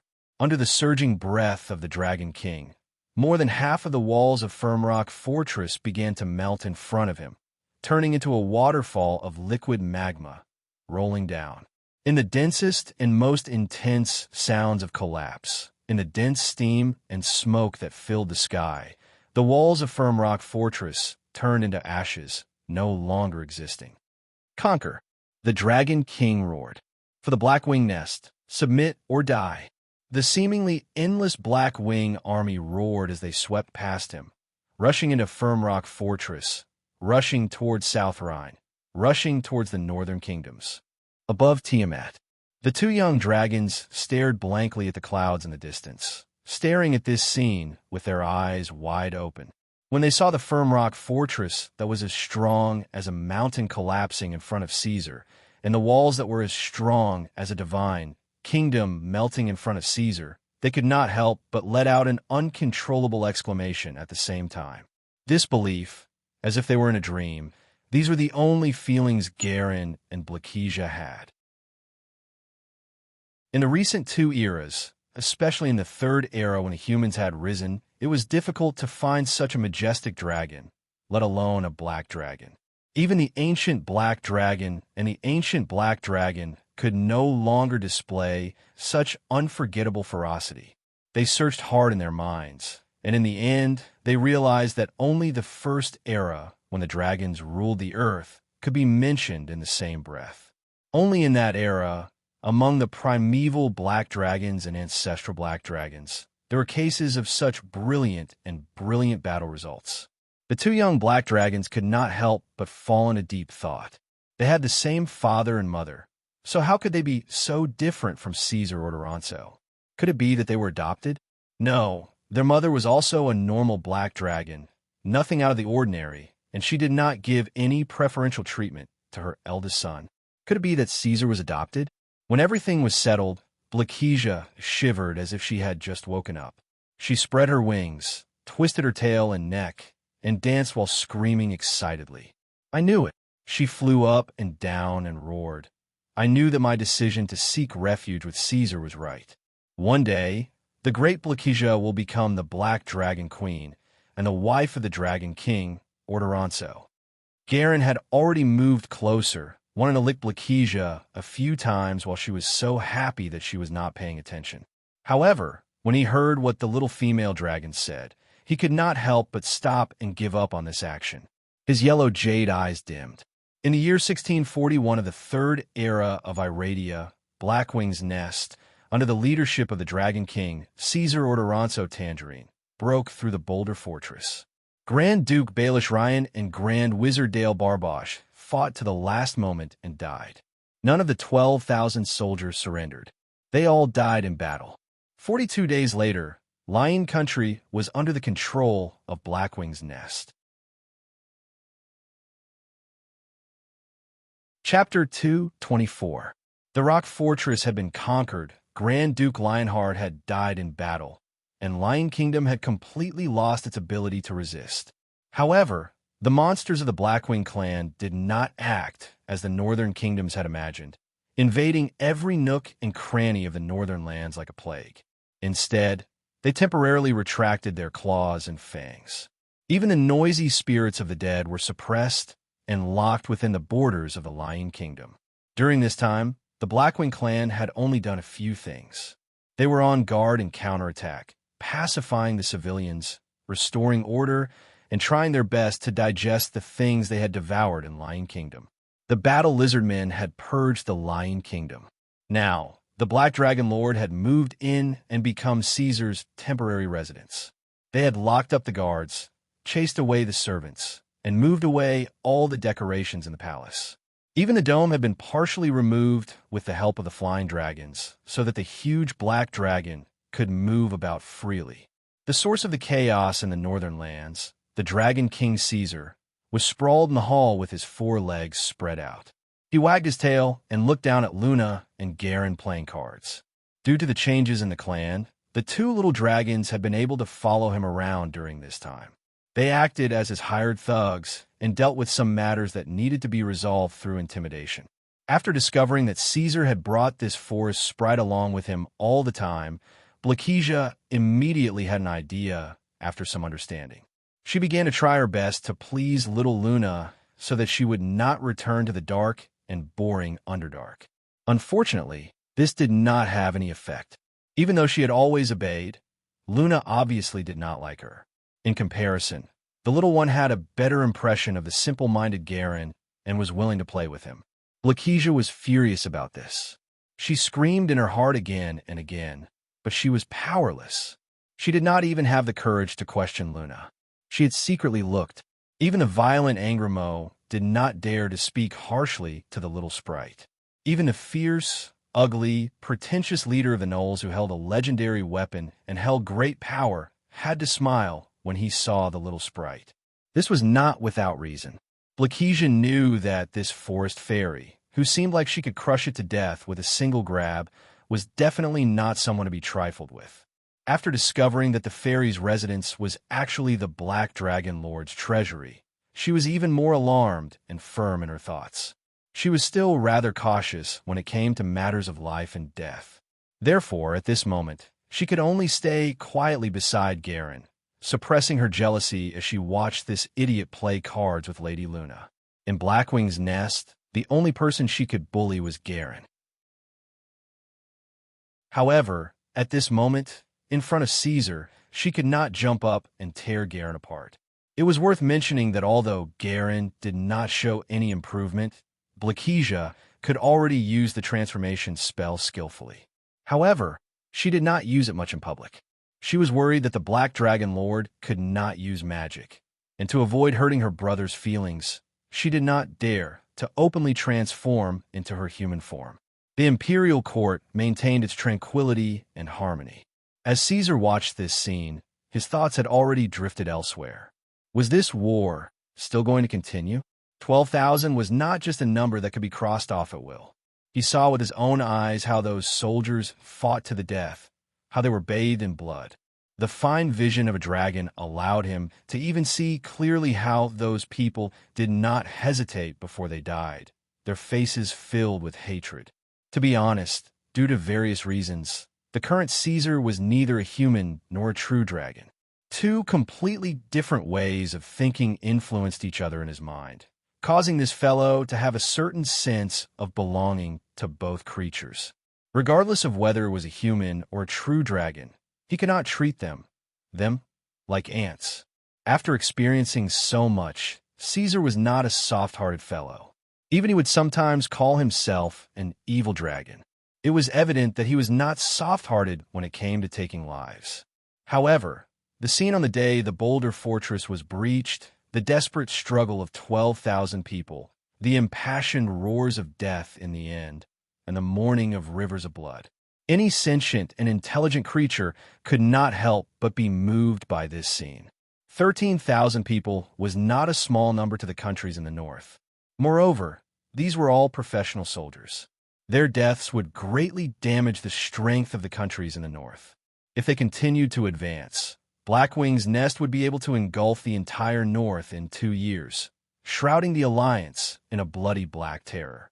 However, war was only a means, not an end.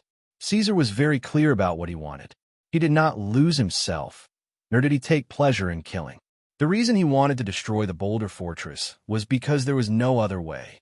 It was impossible to make the countries in the north bow down to him once he shook the dragon's body. The black dragon was a conqueror. In the eyes of the humans in the north, he was an evil invader. At that time, Caesar could only choose the path of war. Negotiations were useless. He had to use his sharp teeth and claws to tear open the door to the humans. He had to use a bitter war to shatter the beliefs of the humans. At the same time, he had to prove his strength and the strength of Blackwing's nest. Now he had done it. The next step should be to give the humans hope, not to make them despair. Despair would give rise to strength. They would fight to the death with the invaders, just like the 12,000 soldiers whose commander had been killed. Moreover, even if the Black Dragon Lord really went crazy and his head was filled with the desire to destroy like Angramos, wanting to spread the flames of war across the north and kill all the humans in sight until they were extinct, the people above him would probably not allow it. Talk first. If it didn't work, then fight. This was Caesar's idea. Angramo. He summoned the skeletal dragon. The war is temporarily over. Let Nigendro lead the undead army back to the Underdark first. You can stay here. Commanding the undead army was not as convenient as commanding the Blackwing clan. These guys had to be suppressed and commanded by mid-level undead. Otherwise, they would become complete killing machines and would be very difficult to use. Therefore, Caesar was prepared to let these guys go back first. Father, Nigendro. Angramo lowered her head and said, "He has already died in battle." The undead army was under her control. After breaking through the boulder fortress, there were no reports of losses in this skeleton army. There was nothing to say. Moreover, Angramo did not like to talk, so she rarely took the initiative to speak. Usually, she would only say a few words when the Black Dragon Lord mentioned it or gave an order. This was also why she did not mention it until now. This was the first time the Black Dragon had mentioned the Black Knight's name since the beginning of the war 2 months ago. Caesar stared blankly for a moment. After a pause, he said with slight regret, "Is that so?" Ever since the Black Knight, Nigendro joined Caesar in the Underdark, he had never won the favor and trust of the Black Dragon Lord. Even at the moment before he died in battle, the lord that he was loyal to and fought for did not cast a glance at him. Now, with the passage of time, the Black Knight had long been annihilated. The undead had died once again and turned into ashes without leaving a corpse behind. I underestimated him, Caesar said in a low voice. Because of his prejudice, he had always been wary of undead like Nigendro. However, the Black Knight had proven his loyalty with his death. Even undead had glory and faith. "Oh, die worm. Look at me, the Infernal Lord." A voice sounded from the corner. Luna's soft cry passed through Angramo's body and into Caesar's ears. The little fellow's voice made his depressed mood, which was filled with regret and guilt, slightly better. At least he died like a knight. The Black Dragon shook his head, then raised his head and said to the skeletal dragon, "Soon, people will remember him." Whether it was the Black Knight Nigendro, the Grand Duke Baelish Ryan, the old wizard Save, or even the ogre leader Doga, they were all warriors who did not retreat until death. Even if they did not have great power or legendary strength, they were still worthy of respect.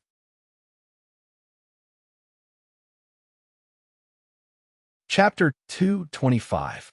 The end of the third year of the Iradia era, 1641, passed amidst the turmoil and chaos of war. Many major events happened in this year.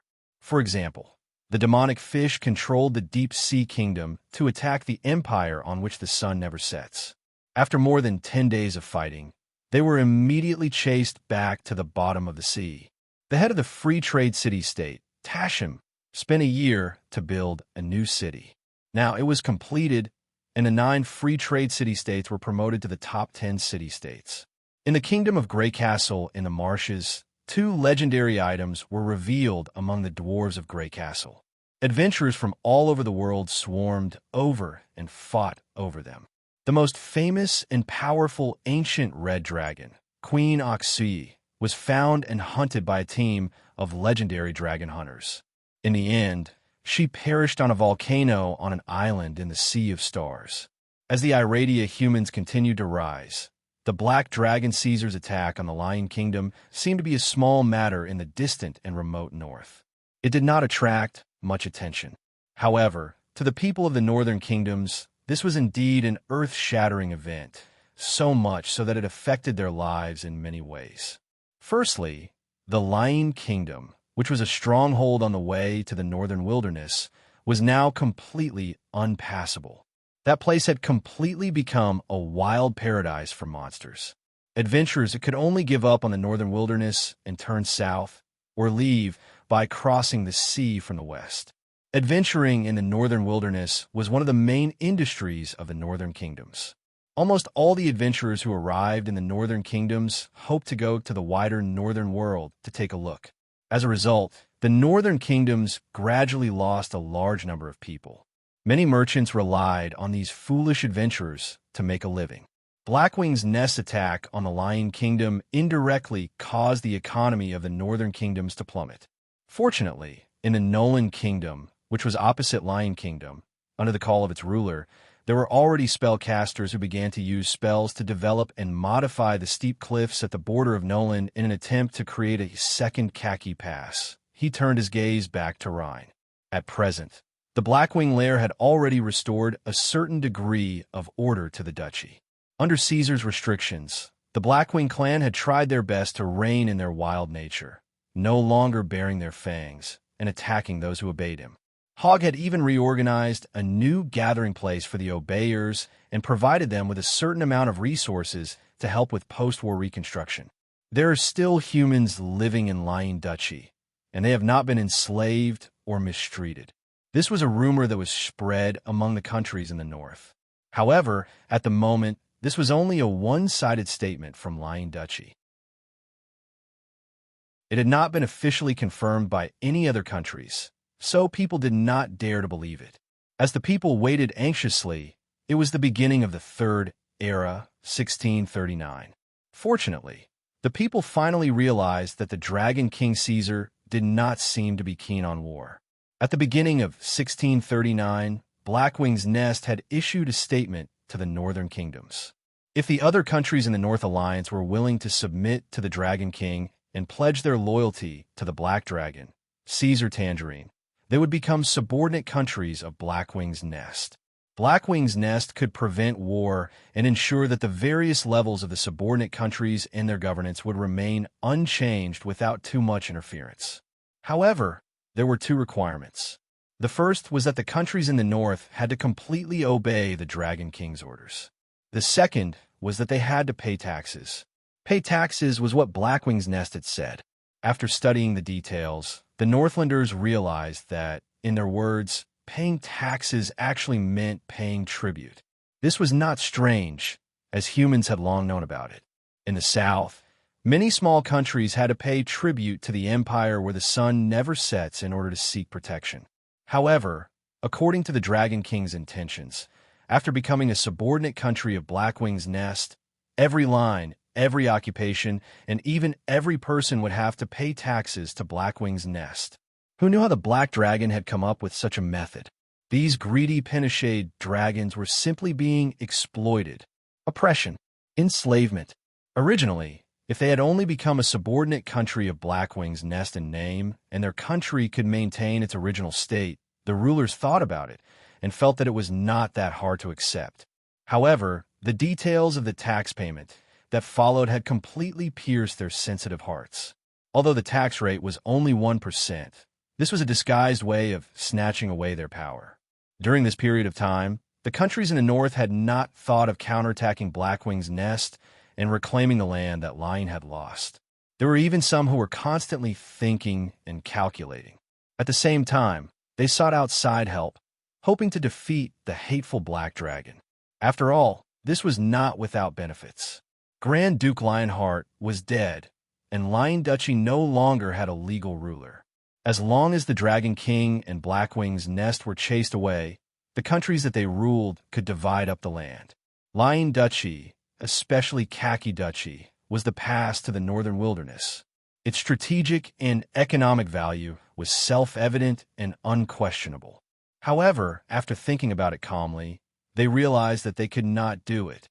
It was not that the countries in the north could not gather an army like the one at the Firm Rock Fortress.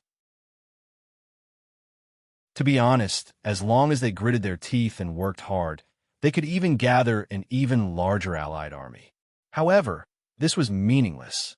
Unless they had an army that was 5 or 10 times that of the Blackwing clan, with the development of the countries in the north, a small military advantage was useless. During this period of time, there had been multiple probing attacks on multiple fronts. This had allowed the people to see how powerful the leaders of Blackwing clan were.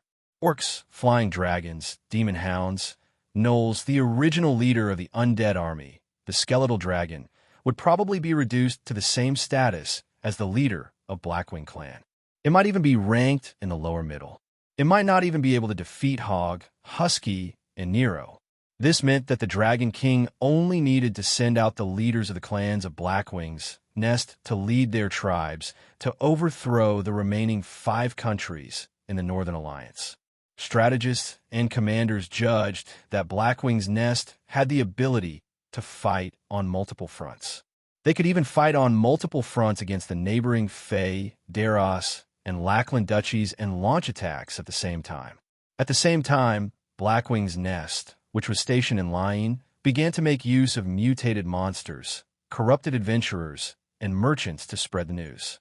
At the same time, a propaganda team formed by the twin-legged flying dragons also cooperated with the operation. They flew over the skies of the various countries and threw down quality energy crystals in places where there were many people. It recorded the living conditions of the people in Lying Duchy after they submitted to the Dragon King. Although they were surrounded by monsters and were somewhat terrifying, it seemed that these people were living quite well. There were even fragments of monsters from the clans helping them. The people gradually became noisy. In a situation where there was a great disparity in strength, a normal person with a normal mind would not hope for war. It would not benefit them at all. Furthermore, it would mean that everything they had worked on for a long time would be disrupted. They would face the loss of their loved ones, chaos, and bandits. The bloody lesson of the Boulder Fortress had taught them the consequences of resisting. Voices asking for peace and submission began to appear. Of course, it was not that there were no opposing views. Amidst the voices of submission, a large group of people who advocated stubborn resistance and would not rest until death surged out. They claimed that they would defend the glory of the Northlanders with their lives and firmly express their stance. They also severely reprimanded those who advocated for surrender and demoted them to the title of Dragon Slave. Objectively speaking, there was nothing wrong with these two views. However, the polarized views caused the internal conflicts in the various countries in the Northland to become more and more intense. There were already situations where people from both sides attacked each other. However, the final decision was still in the hands of the ruling class of each country. It was obvious that they had not given up. They were unwilling to give up their original position as great feudal lord and submit to the Dragon King. At the same time, they did not dare to stand out directly and openly declare war on Blackwing's Nest. Therefore, the various countries in the Northland pursued an attitude of indifference and indifference. They pretended not to hear the demands and threats made by Blackwing's Nest. They neither objected nor acknowledged them. They maintained their previous state as if nothing had happened. This situation continued until Blackwing's Nest released the second quality energy crystal.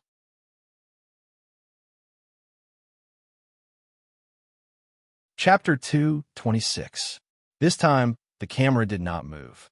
It was fixed on a Rhine palace, and the video was not sloppy. The people saw the greatest evil in their eyes, the Dragon King, the Black Dragon, Caesar Tangerine. Greetings, human friends of the northern kingdoms. The first thing that appeared was the Dragon King's back that was covered with thorns. When the video started, it slowly turned around. Its huge head took up the entire screen, leaving no room for white. The people could only see its scarlet eyes and huge fangs. I think you already know who I am. There's no need to introduce myself. The Black Dragon laughed and looked easy to talk to. But I need to clear up some misunderstandings. In fact, I'm a neutral Black Dragon who advocates harmony. This is known to all. I hope you all know it too. So I don't really want war. I had no choice but to burn down the Firmrock Fortress. I have said before that I have no evil intentions. I just want to rule the northern kingdoms. The Dragon King grinned. Of course, I have also clarified this matter to the garrison of the Firmrock Fortress. But they did not believe me and even pulled out their swords. So, I believe you already know what happened after that. The mass energy crystal has an accurate record. I have already given the rulers of the northern kingdoms enough time to think about my ideas. I have also given you the chance to choose. As it spoke, the face of the black dragon lord began to turn ferocious. Its voice gradually turned cruel as well. However, it's a pity that until the second I made my declaration, none of the other 5 kingdoms in the northern lands had considered my will and my feelings. Under such circumstances, I am sorry, but I have to take some radical measures. As he spoke, the Dragon King took a few steps back. A group of battle lizardmen walked up in groups of 4. They held up 3 identical pieces of metal that were huge for humans, but just right for the Black Dragon Lord. These are the names of the Principality of Fae, the Kingdom of Daros, and the Kingdom of Lacrin that border Rhine. Everyone could see the exact same empty back of the metal block. At the same time, the Black Dragon Lord's snort came from the side. I've decided to set another example for all of you. The huge dragon claw came down and moved left and right between the 3 pieces of iron. Friends who have been chosen, please be prepared. Those who resist, please hold on tight to your weapons because the Blackwing clan is about to arrive. Of course, those who obey need not worry. If you surrender, you will also receive preferential treatment. Tisk tisk. The people could no longer see the appearance of the Dragon King, but they could hear the hateful black dragon smacking its lips. Its huge dragon claws clenched, and only one of its hooked toes extended. It moved and then stopped. The battle lizard men trembled with fear. They worked together and tried their best to flip the huge and heavy iron plate over. On top of it were neatly carved words in the common language. Racklin. At this moment, in the vast northern kingdoms, countless people breathed a sigh of relief, and countless people trembled, their nerves stretched taut. Lacern Kingdom, please get ready. The Dragon King smiled. There was no free time, and the scene ended there. Caesar, you are getting worse and worse. Luna criticized him righteously. Then, she quickly lay on the black dragon's claw, sucking on the ice summergrass drink while saying, even if the other party is an enemy, can you be a little more fair? Drink it all. What is fair or not? Caesar adjusted his claw so that she would not be so tired. It was not a real draw. It was indeed not.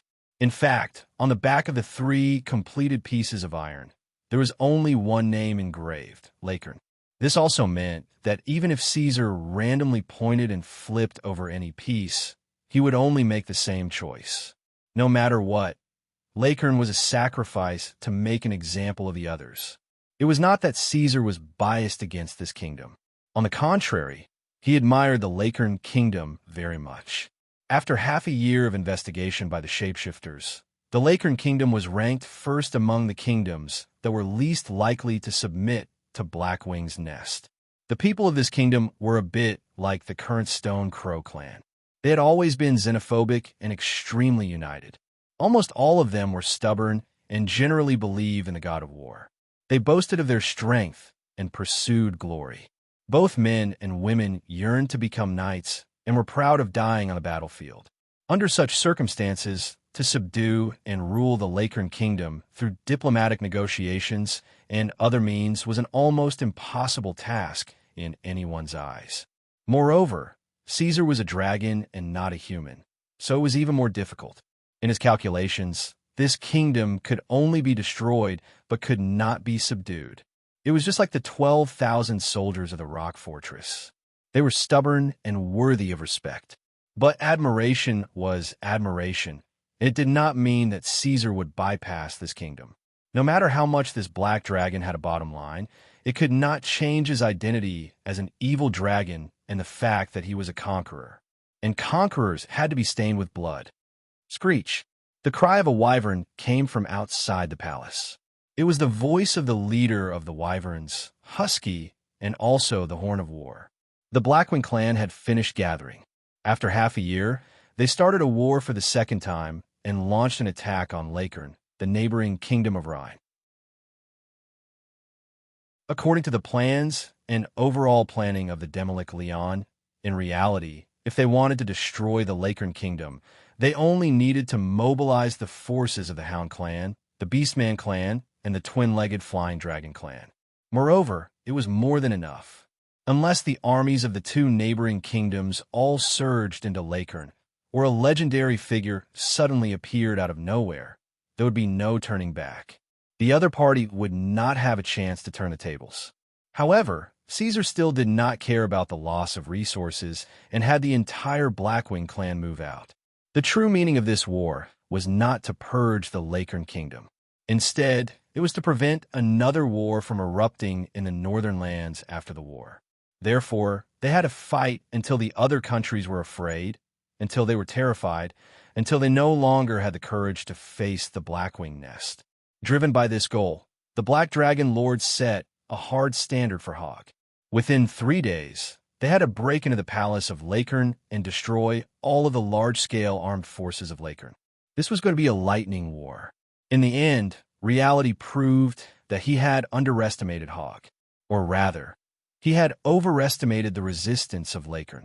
On the night of the second day after the war started, before the third day had even begun, the Blackwing clan had already torn apart all resistance and entered the palace of Lakern, occupying the entire kingdom. The king of the kingdom, Loren Lakern, personally led 2 groups of palace knights and surrendered. The news spread throughout the northern lands. On the morning of the second day, the neighboring kingdom of Fey surrendered. On the afternoon of the same day, the neighboring kingdom of Daros surrendered. On the 4th day, the principality of Nolan, which was separated from Rhine by Daros, surrendered. At this point, the war in the northern lands had come to an end. The Blackwing nest had spent half a year to conquer the entire territory of the Alliance, which stood in the corner of Iradia. Of course, this was far from the end. On the contrary, it was just the beginning. The subsequent regulation system, the revision of the code, and the construction of an ecosystem where monsters and humans could coexist were the most important things that Caesar was about to face. But no matter what, the war had ended. The rulers of the 4 countries rushed over from all over and arrived at the Palace of Rhine. They knelt down in front of the Black Dragon and called it king. This marked the beginning of a mixed empire. Since the end of the First Era, Iradia had a different kind of emperor who ruled over more than a few 100,000 humans for the first time. In order to distinguish it from the trading city-states, the Swamp Kingdom, and the emperors who did not fall, people fearfully called it the Black Emperor. Caesar, you told me before that expanding your influence and strengthening your power was for revenge. What about now that you have completed your revenge? To enjoy life and also to make you a queen.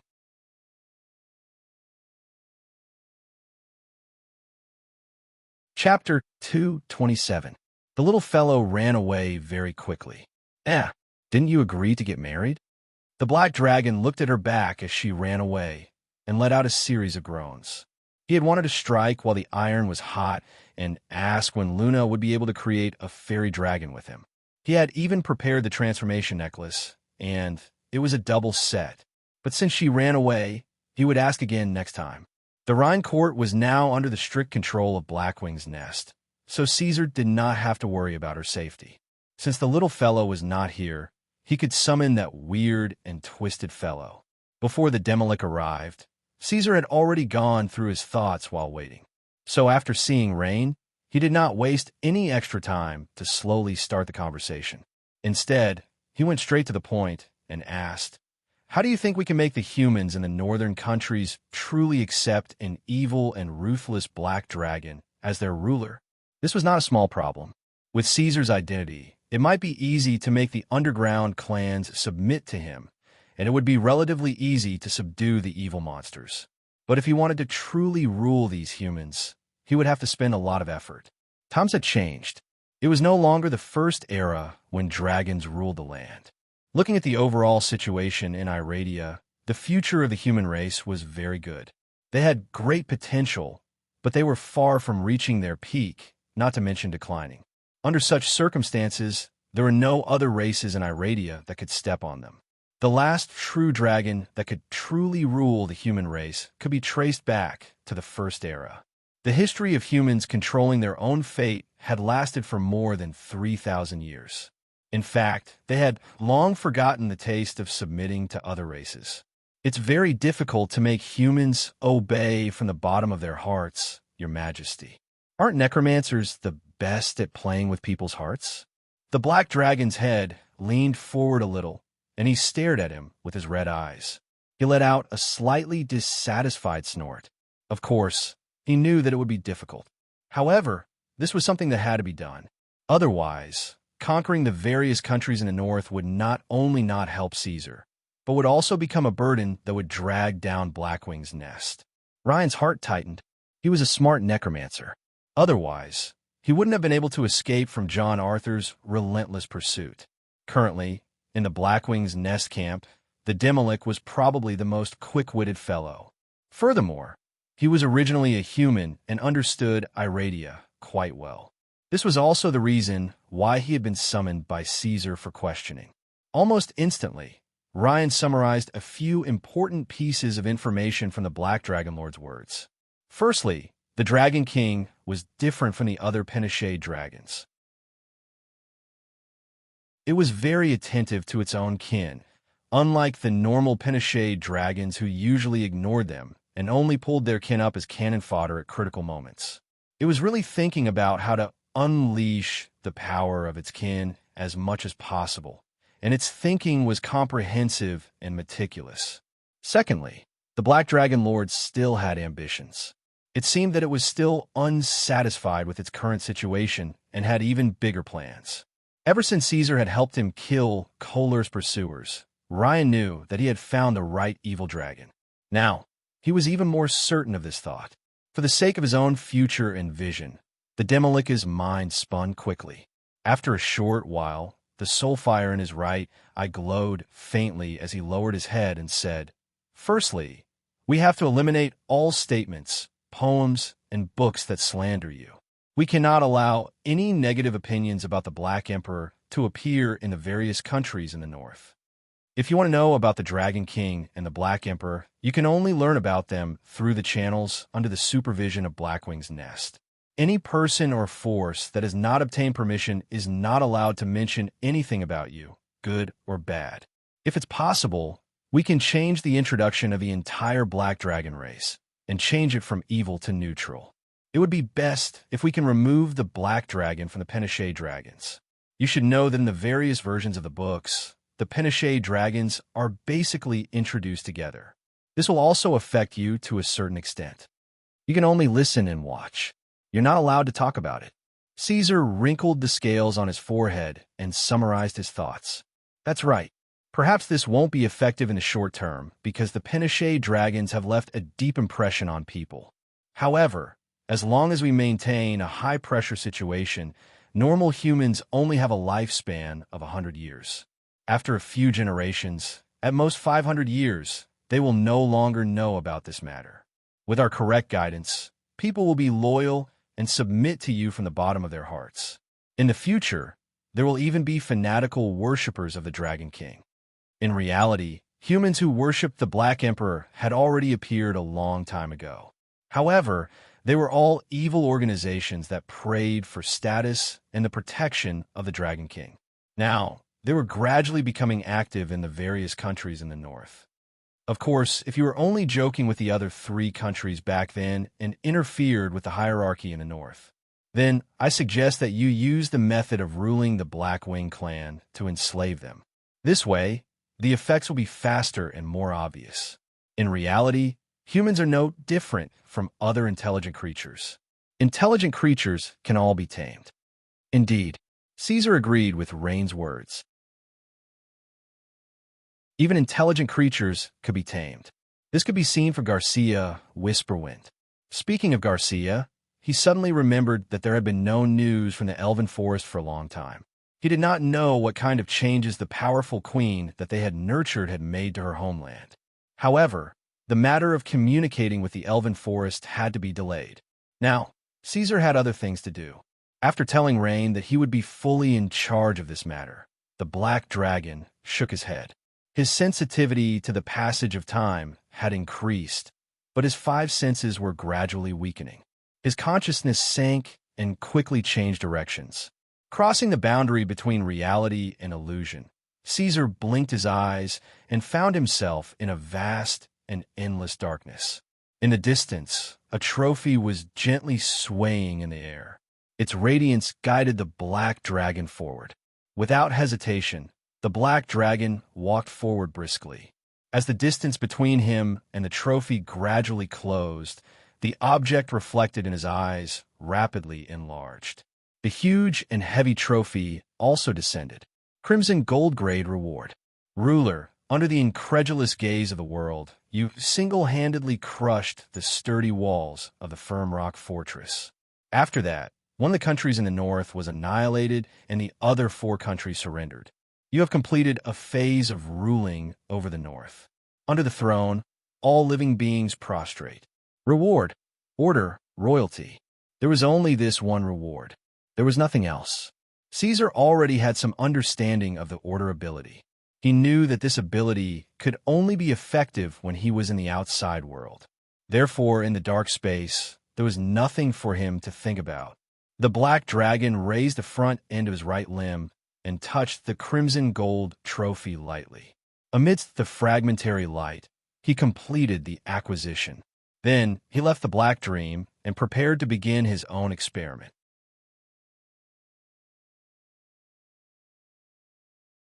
Chapter 228.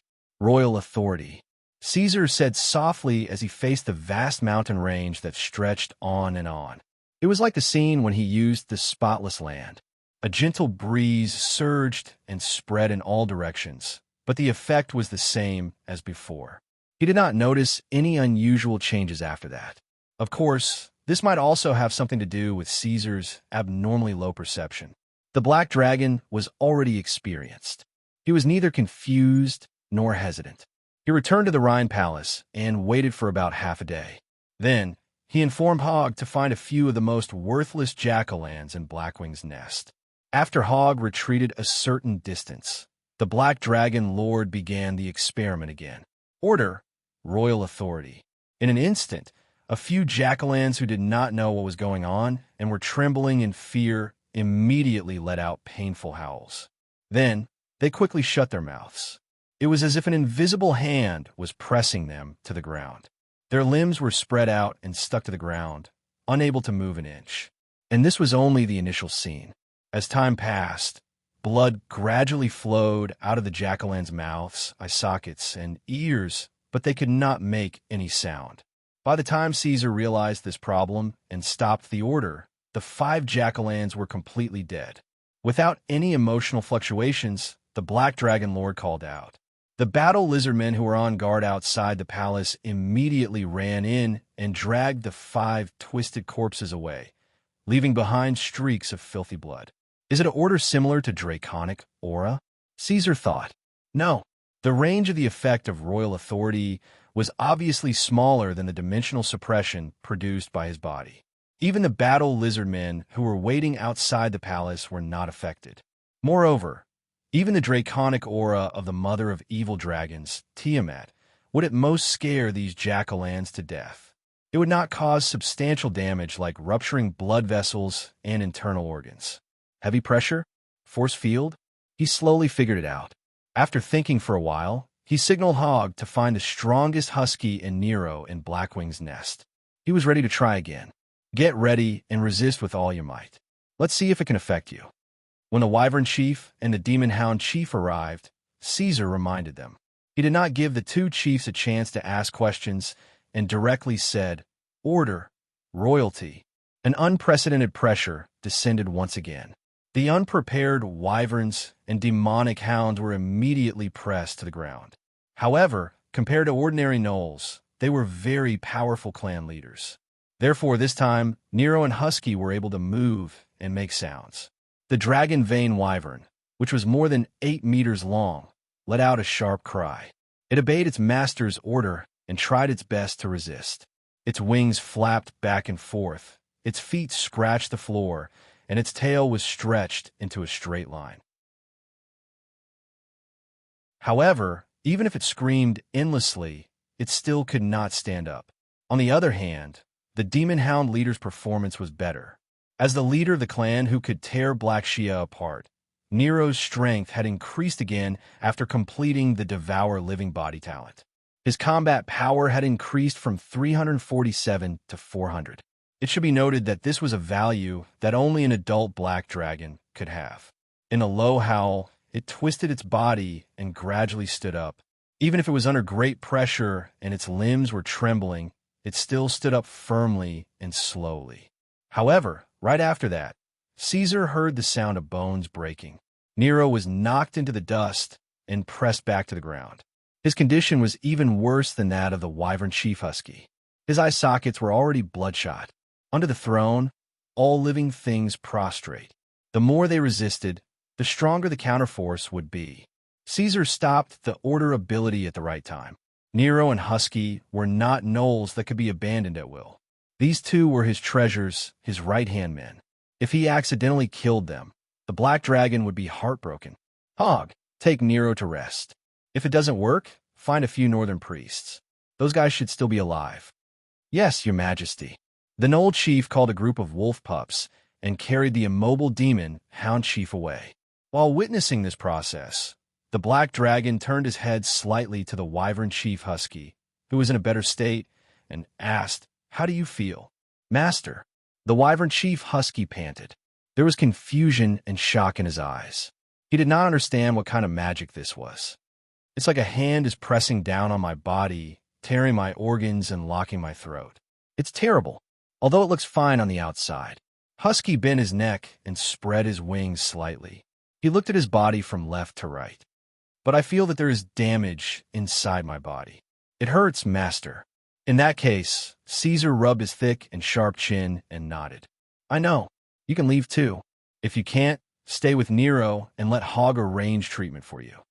"Yes." Husky left as he was told. His walking was a little uncoordinated. After all, he was not in a state of extreme combat. At this time, the Wyvern could not completely ignore the pain. Caesar understood and gave a definition to the newly acquired command. In his words, if the dustless land was equivalent to an anti-magic field, then the crown was similar to a supergravity field. This was very good. Although he could not use magic, the command could make up for the shortcoming that could not be ignored. It was also a kind of compensation. Moreover, the actual performance of the command series was not worse than magic. It might even look stronger. However, it was worth mentioning that regardless of whether it was the spotless land or the royal authority, both would cause a huge drain on one's mental strength. It was a very heavy burden. As the number of law abilities increased, the first one to be unable to bear it in battle would be Caesar himself. Therefore, this guy had already started to prepare and collect methods to improve spiritual power. Iradia, Central Free Trade City, Kolar. A black dragon. The king of Kolar, the legendary sword Saint John Arthur, sat in the mayor's mansion. After taking a big gulp of wine, he gently placed the records provided by the intelligence department on the table and frowned slightly. The northern land was only a remote corner of Iradia. Therefore, when the black dragon attacked Lion Kingdom, it did not cause much of a reaction among the humans. However, it was different this time. The humans of the northern land actually all submitted to a 5-color dragon. This kind of news was enough to spread widely and cause a heated discussion. However, this kind of popularity was meaningless to the ruler. The northern land and the central city were thousands of miles apart. Logically speaking, it should not attract the attention of the king of Kolar. However, it was different this time. That black dragon happened to be related to him. It killed a team of his subordinates. Moreover, that dirty bug seemed to be living under the protection of that black dragon, protecting his enemy, killing his subordinates. This was enough to anger the legendary sword saint. John Arthur stared at his wine cup. He had to find a way to vent his anger. Why not take some time to go there personally and cut off the head of that dirty bug and that black dragon?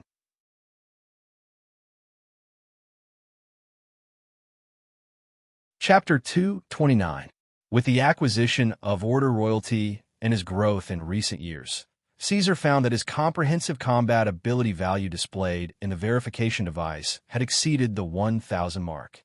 According to the integration of various data, under normal circumstances, when a human's combat ability value reached 700, they would be considered to have stepped into the realm of legends. However, due to the support of the true dragon's strong physical body, the threshold would be slightly higher. Only after reaching 1,000 could they be considered a legendary true dragon. Among the black dragon and white dragon, only the ancient dragon could reach such a level. Even the most powerful red dragon, the crown of the 5 colors, could reach the realm of legends at an extremely old age. It was already considered to be gifted. However, in the unknown north, a young black dragon had already stepped onto the path of legends. However, this did not seem to bring any changes to Caesar. The holy light baptism and dark disorientation that he had imagined did not appear. The life of the Black Dragon Emperor was still as usual, and the advancement to legend was a matter of course. However, just as he was calm about his breakthrough and was preparing to continue the life that he had been used to before, a change suddenly appeared and could not be underestimated. It had indeed disturbed Caesar's life. He was sleeping and was then awakened. The thick air made a sharp whistling sound as it spurted out of the huge black dragon's nostrils. Then it climbed up, folded its wings, and remained alert. At this moment, even if his perception was slow, he sensed an unprecedented feeling of strangeness. He had the illusion that his soul and body had deviated from each other. That was the draconic aura, an extremely powerful draconic aura. Something was approaching the Rhine Palace. Tiamat. The elements in the void were gathered and then solidified, turning into the figure of the evil dragon mother. It descended in front of Caesar, and the two were very close to each other. Mother of the 5-colored dragons, 5-headed dragon queen, Lady Tiamat, hello.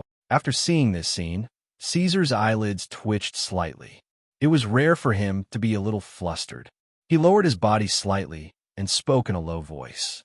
Ever since he discovered that the gods could help establish vows, he had been blindly shouting, Tiamat above, Tiamat above. He did not expect that it did not have any effect before, but now it really called the evil dragon mother, although it was indeed a little late. Mother Dragon ignored him. Her 5 heads looked at different angles. Then, the green dragon raised her head slightly and cast a confinement field to seal off the area and prevent anyone from peeping. After that, she immediately roared, "Do you know how much trouble you've caused me? You idiot!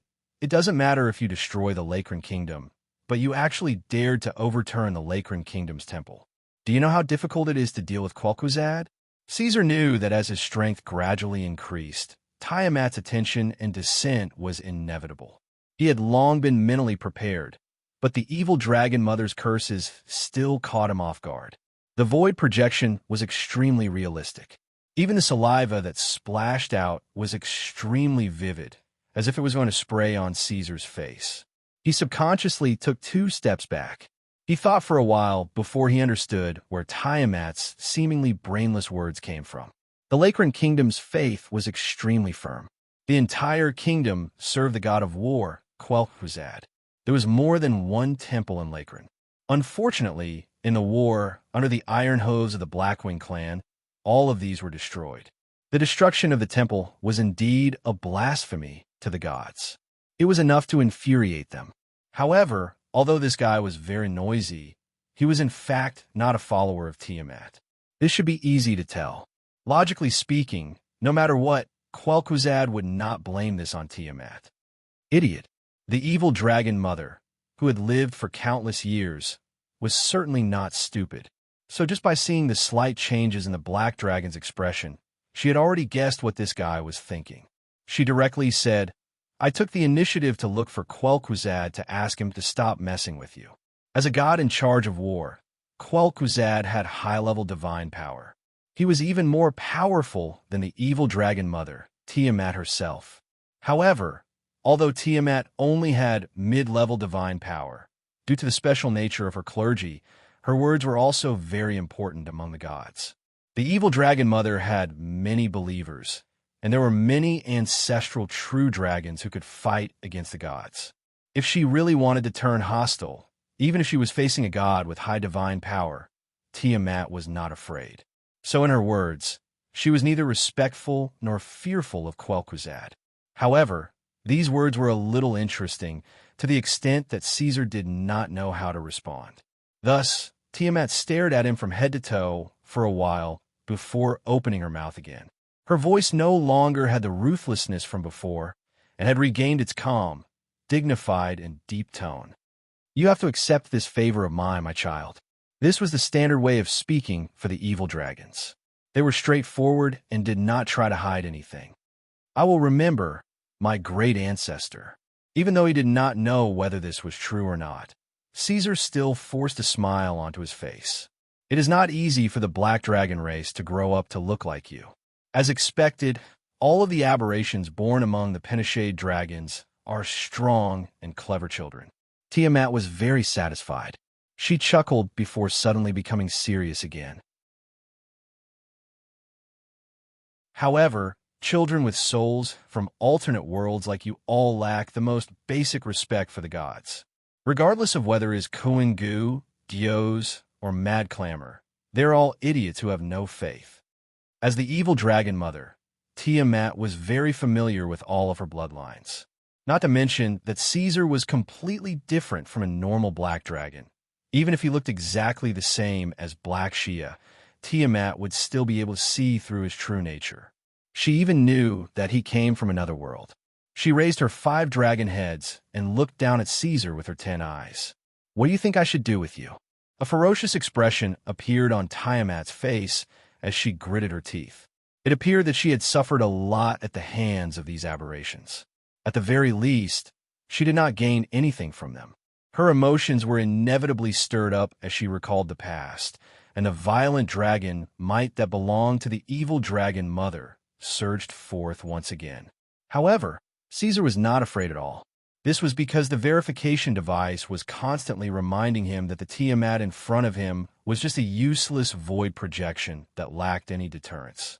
She lacked even the slightest bit of combat ability. Now that he knew the truth, no matter how powerful Tiamat's dragon might was, it would not be able to intimidate him. Before Caesar had a chance to reply, she continued, "Believe in me, child. Listen to my teachings, and I will bestow upon thee power and authority. You are in the Iradia. Let me see." Tiamat's head looked around as she spoke, and her gaze seemed to be able to penetrate the surrounding walls. "Here. Oh, you should have seen Su Luan's chosen one, right? How is it? Do you desire that kind of power? Come, become my chosen one. As my direct descendant, you will immediately obtain unimaginable power, far greater than the power that Su Luan can bestow upon his chosen one. Come, there is no need to wait. This is a win-win choice. Every legendary's belief can make me stronger." In order to dispel his doubts, Tiamat even specifically mentioned this. Okay, the evil dragon mother was about to continue speaking and bewitch him, but Caesar interrupted her and immediately agreed. He looked at the 5 dragons and nodded repeatedly. "I believe in you. Quickly bestow me with power." This time, it was Tiamat's turn to be stunned.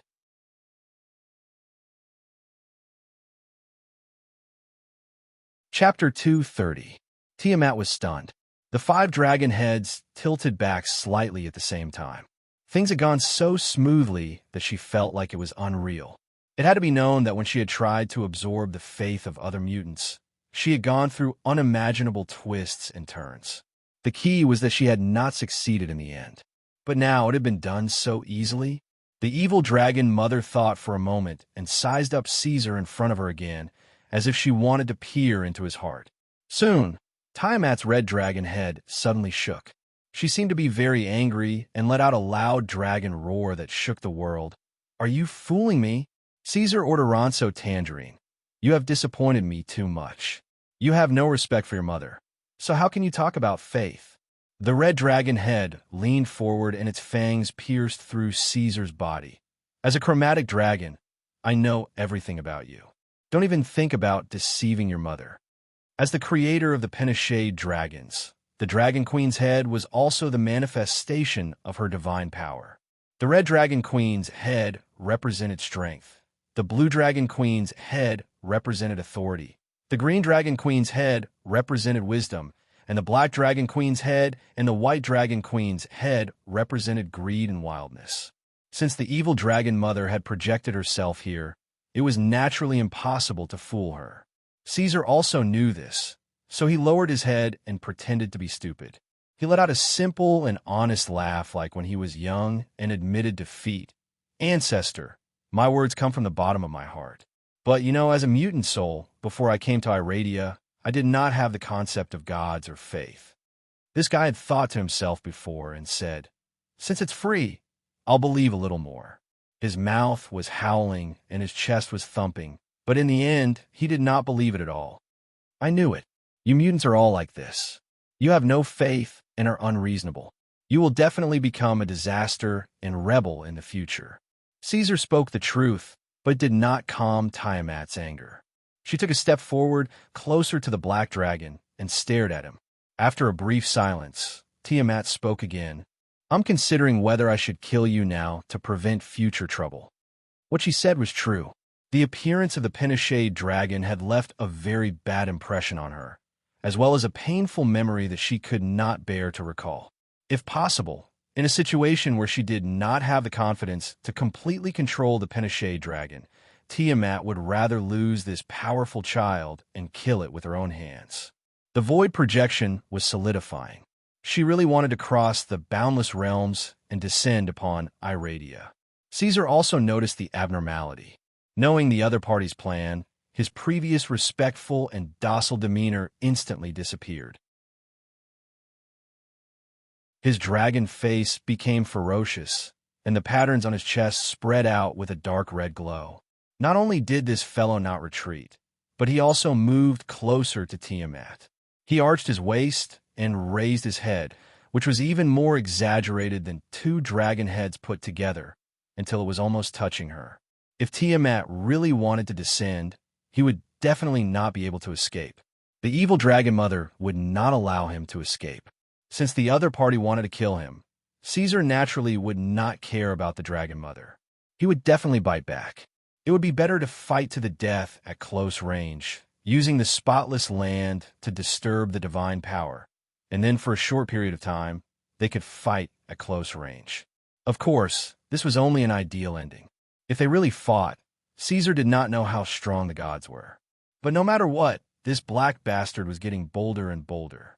But in the end, Tiamat gave up on this plan. In the Lion Royal Court, there were no blood sacrifices or chosen ones, so she did not even have the medium required for her clone to descend.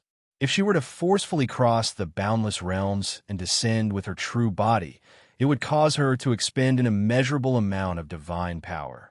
Furthermore, she would also become extremely weak during her descent. Under such circumstances, it was still questionable whether she would be able to defeat the Black Dragon. Even though this little guy was still far from reaching his full potential, his power was already very eye-catching. Even if he were to be placed in her army of divine prodigies, he would still be able to hold a place in her army. Everyone in Iradia thought that the Dragon King was an ancient dragon, but Tiamat could clearly see that this guy was only a young dragon. In her eyes, young dragons were not even considered to be little guys. At most, they could only be considered to be young dragons. At this age, even Mad Clamor and Kuingugios did not seem to be this powerful. Oh, that Mad Clamor was still alright. At most, it would refuse to listen to Tiamat's teachings and abandon the evil Dragon Mother. However, it would be best not to mention Kuingugios. Tiamat could not help but explode with rage at the mere thought of that name. She had already been at odds with that damn traitor for several hundred years, and the war between the evil Dragon Mother and the evil Dragon Lord had never ceased. However, as time passed, the mighty evil Dragon Mother gradually fell into a disadvantageous position. Roar! Damn it! The Dragon Queen canceled her descent, but she let loose an inexplicable roar. She looked at Caesar, who seemed to have heaved a sigh of relief, and thought for a moment before a smile appeared on her face. Not bad. You're a very powerful child. You're even more powerful than all of my children. Mother has always been very forgiving toward powerful children. A benevolent voice sounded from her green dragon head. Orderanzo, I can choose not to deal with you, and I don't need your pitiful faith and respect. In fact, I can even forgive you for killing your brethren. You have to accept my kindness, Tiamat said again. At the same time, I don't mind giving you some benefits. You're an untrustworthy bastard, so you won't be able to accept my divine power. However, I can bestow this grace upon your younger brother and sister. At the same time, I can seal away their greed for money and power so that they can help you maintain Iradia's rule. Garen and Blakesia were both worshippers of the evil dragon mother, but in Tiamat's eyes, she seemed to be treating them as sacrificial lambs as a gift to Caesar. This is the third favor. You have to remember it. Of these 3 favors, the first 2 have already been done, so you have to repay them. Tiamat smiled at him, but her tone was firm and resolute. As for the third favor, you can refuse. However, with these 3 favors added together, I only want you to do one thing for me. Do you accept this deal? What is it? This time, Caesar did not nod immediately. Instead, he wanted to clarify things first. When dealing with gods, one must be cautious. Whether it was a good god or an evil god, they were not easy to fool. This was especially true for the evil dragon mother, Tiamat. War. Tiamat did not beat around the bush and directly said it. However, this is a level that you can't come into contact with at the moment. When you have power close to that of a god, I will naturally come and find you. As for the degree of danger, it depends on your power. So, become stronger as soon as possible, my child with a different body. Help her fight against Bahamut's army? Speaking of war, Caesar subconsciously thought of Tiamat's archenemy. The Black Dragon Lord thought about it. His way of doing things had always been inclined towards evil. He could not coexist with the metal dragons and was originally an enemy. Thus, he agreed. Tiamat was not a philanthropist. It was almost impossible to fool her with a few words. If he really angered the famous evil dragon mother in the endless world, who knows what this dragon queen would do? Even in Iradia, there were many of Tiamat's legendary ancient dragon believers. Although the current Caesar was strong enough to tear the ancient dragon apart in a one-on-one battle, if he was really attacked by her believers, the black dragon would not be able to handle it. Now, Caesar could accept this result. This was equivalent to Tiamat giving him a long-term investment, waiting to be repaid in the future. Although when the time came, the strength that Tiamat wanted Caesar to do might be far greater than her investment. After all, their positions were now far apart. The Black Dragon Lord had no choice but to agree. You're very smart. You should be like this when you are weak. Seeing Caesar nod, Tiamat waved her 5 heads and laughed in satisfaction. Then, she kindly reminded him, "Be careful, little one. As a non-believer, if you really die, even I can't pull you back to repay your debt. Of course, if you ever change your mind and decide to listen to the teachings of the great Dragon Mother and become my believer from the bottom of your heart, I will always open my arms for you, child." Her voice became softer and softer. Finally, the light particles dispersed and her body turned into nothingness.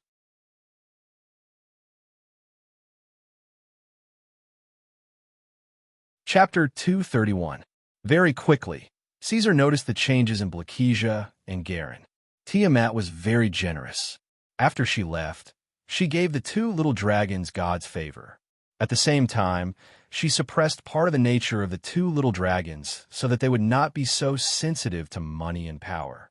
They would be able to help their elder brother better. To be honest, after noticing this, Caesar's emotional fluctuation was not joy, but horror.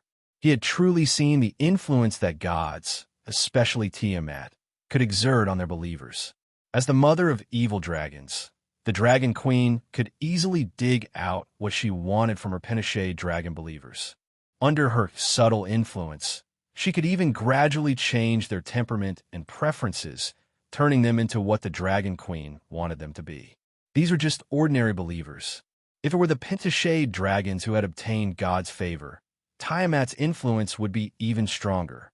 Unless they were as strong as the true dragons of the previous generations, they would not be able to escape the interference of the Dragon Queen. For example, Blakesia and Garanau. These two pitiful creatures might not even realize that their temperament and preferences have been silently changed and reversed. A part of their nature and desires have been suppressed or even eliminated. In Iradia's proverb, one's nature cannot be changed was widely spread. However, this did not seem to be applicable to gods. Tiamat used facts and phenomena to teach Caesar a lesson, showing him the unimaginable infinite power of a true god. However, in this way, it was even more impossible for Caesar to run over and believe in the gods. After conquering the countries in the north, the Blackwing clan maintained a period of restraint, allowing the countries in the north to gradually become peaceful. However, very quickly, Lion Country, which was controlled by the Blackwing nest, set up a new supervision department. It was organized by the humans who were the earliest to join the Blackwing camp. After taking office, it started to operate boldly and decisively. Their task was to prevent any talk about the Dragon King and the Black Emperor from appearing in the north in the future, even if it was praise. This was because Caesar did not have the energy to let people screen out those who might be openly praising or ridiculing him. He simply banned everything, regardless of whether it was good or bad, from mentioning him. Moreover, books similar to the Monster Illustration Handbook were no longer allowed to circulate in the market. Many historical epics were also confiscated. Books that might introduce the Black Dragon were completely banned. Ryan needed to spend a period of time to organize and modify these things before they could be released again. Even letters had to be strictly censored before they could be circulated. These prohibitions were written into the new law, Black Dragon Code. After the Black Emperor's oral records, it was compiled and completed. It was implemented jointly by the 5 countries. At the same time, Caesar fulfilled the oath he had originally made. He did not interfere with the ruling class of the surrendered countries. However, he introduced a new law in the Black Dragon Code: the actual rulers of the affiliated countries must choose a day every month to report to the Rhine Palace and describe the situation in the country in detail. At the same time, all the nobles of viscounts and above in the countries in the north must send their children to the Rhine Kingdom to be assisted and educated by the Blackwing's nest for a period of 9 years. In addition, although Caesar did not dare to offend the gods to the point of death at the moment and was unable to destroy the temples in the countries in the north, he had already begun to suppress the followers of the gods. He gave those devout followers all kinds of unfair treatment in the open and in the dark. The first law revision of the Black Dragon Code had a total of 26 prohibitions. They were implemented simultaneously in all the countries in the north, and no country or territory was allowed to be an exception. Such strict prohibitions caused a huge uproar in the countries in the north as soon as they were announced. The 26 laws were closely related to the lives of almost everyone. They also affected the fundamental interests of the nobles, followers of the gods, and adventurers. As a result, the situation in the countries in the north, which had been gradually stabilizing, became turbulent once again. Regarding this, the Blackwing clan naturally would not be soft-hearted. They implemented high-pressure control and once again bared their fangs. They carried out a suppression and purge that lasted for a year, causing the countries in the north to bleed once again. At the same time, with the powerful military force of the Blackwing's nest, the evil dragon camp also obtained batch after batch of humans who turned to the Black Emperor. Caesar was not stingy with the humans who had passed the strict tests and sincerely wanted to rely on the Blackwing's nest. Now that the Lion Duchy had been destroyed and the Lacan kingdom was paralyzed, the Black Dragon had plenty of titles and territories to give to these people who had turned to him, allowing them to do whatever they wanted. Of course, although these people who had turned to him were not reliable, and most of them were incompetent and evil people with weak wills, this did not affect Caesar. He was only making use of them to display a friendly attitude, letting the people of the countries in the north see how the Blackwing's nest treated those who submitted to him. The titles of the new nobles were given by Caesar, so he could naturally take them back at any time. When the people's hearts were stabilized and the countries in the north gradually merged into the Blackwing Empire, it would be very easy for Caesar to get rid of these incompetent people. It would only take a single sentence. While dealing with trivial matters, steadily advancing, and in the process of integrating the countries in the north, the leader of the Flying Ape tribe in the Mostel Grand Canyon suddenly paid a visit. He led a group of his tribe to the Lion Imperial Court and pledged their loyalty to the Black Dragon King. He expressed his willingness to move his tribe into the Blackwing's nest and become the clan of the Black Dragon. The Flying Ape tribe, this group of black-furred apes with wings. Long before he had returned to the surface, Caesar had already had his eyes on them. He had the Orc tribe be in charge of communicating with them in an attempt to subdue the remnants of this branch of the ancient Orc Empire. However, the attitudes of these fellows had always been wavering. Although they were willing to help the Blackwing's nest, they did not explicitly express their willingness to submit to the Blackwing's nest. They themselves still maintained their independence.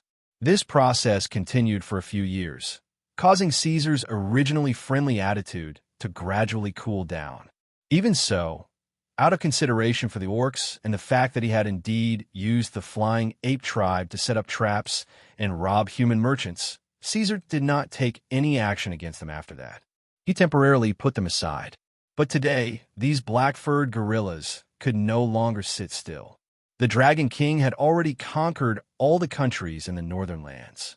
If he wanted to connect the old site of Blackwing's lair, the wilderness, and the northern lands together, the monster Grand Canyon would become a thorn in the Black Dragon's side. It would become the only obstacle to his ambition. Judging from the behavior of an ancient black dragon, the flying apes living in the Mostel Grand Canyon would definitely become his next target to conquer. If they did not wish to migrate or be destroyed, they could only submit to the Black Dragon King. Therefore, the leader of the Flying Ape tribe came to the Lion Imperial Court to meet the Dragon King. But just as Hogg said, honey wine when one is idle, or clear water when one is thirsty, which one is more likable? The Flying Ape tribe's allegiance was obviously to the former. Therefore, Caesar did not treat these black-furred apes well.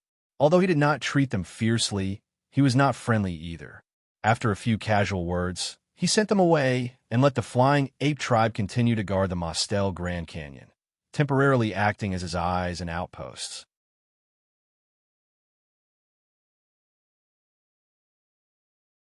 Chapter 232. After spending a long time dealing with trivial matters, Caesar completed a portion of his authority and was finally able to leave the Lion Royal Court and return to the original location of the Blackwing lair. Even though he had already decided to let the Blackwing clan move into the Lion Kingdom, both the original location of the Green Fields and the Dark Regions were Caesar's reserve lands. He would not abandon them because of these changes. After all, the Black Dragon Lord's treasure trove, the Gnome Workshop, and the Kobold Miners were still here. In addition, there were also the Manticore and Wild Boar people's pastures in the wilderness. Therefore, under such circumstances, there was still about 30% of the Blackwing clan remaining in this area. The Wild Boar people and Manticore leaders were in charge of overall management. Black Dragon looked around for a while. Even though there were some small twists and turns after he left, such as the Gnomes' rebellion and the Kobold's escape, the overall situation was not bad. At least the underground clans were able to maintain a certain degree of stability and order. This was very rare. It looked like the effects of the 2 5-year plans were outstanding and could be carried out continuously. Of course, the purpose of his return was not just to take a look. After discovering that there were no problems with the territory, Caesar sent someone to contact the Elven Forest, requesting to cooperate with the kind races. Long before he had discovered this power, Caesar had already been laying the groundwork in this area. Now, he could finally implement it. This time, the Elven Forest efficiency was unexpectedly high. Half a day after the messenger of the Blackwing clan arrived, there was immediately news back to the Green Fields. At the same time, a Taya elf walked out of the forest and went to meet the Black Dragon Lord. Caesar happened to know the person who had come. They had interacted before. It was the elven envoy, Caleb. Good day, powerful Dragon King. Thank you for the favor of the Moon Goddess for allowing me to meet you again and witness your magnificent figure. After meeting, even though he did not have a good impression of the Black Dragon, the Elven envoy still bowed deeply due to the Elven Queen's instructions. Why are you here? Caesar was curled up on a long cushion that he liked very much. After seeing the person who had come, the small scales on his forehead wrinkled. He did not care about the other party's cumbersome opening and asked rather rudely, "Where's Garcia? The Elven Queen wants to meet you, but the Elven Forest is currently facing internal and external threats. The reforms are beginning to take effect.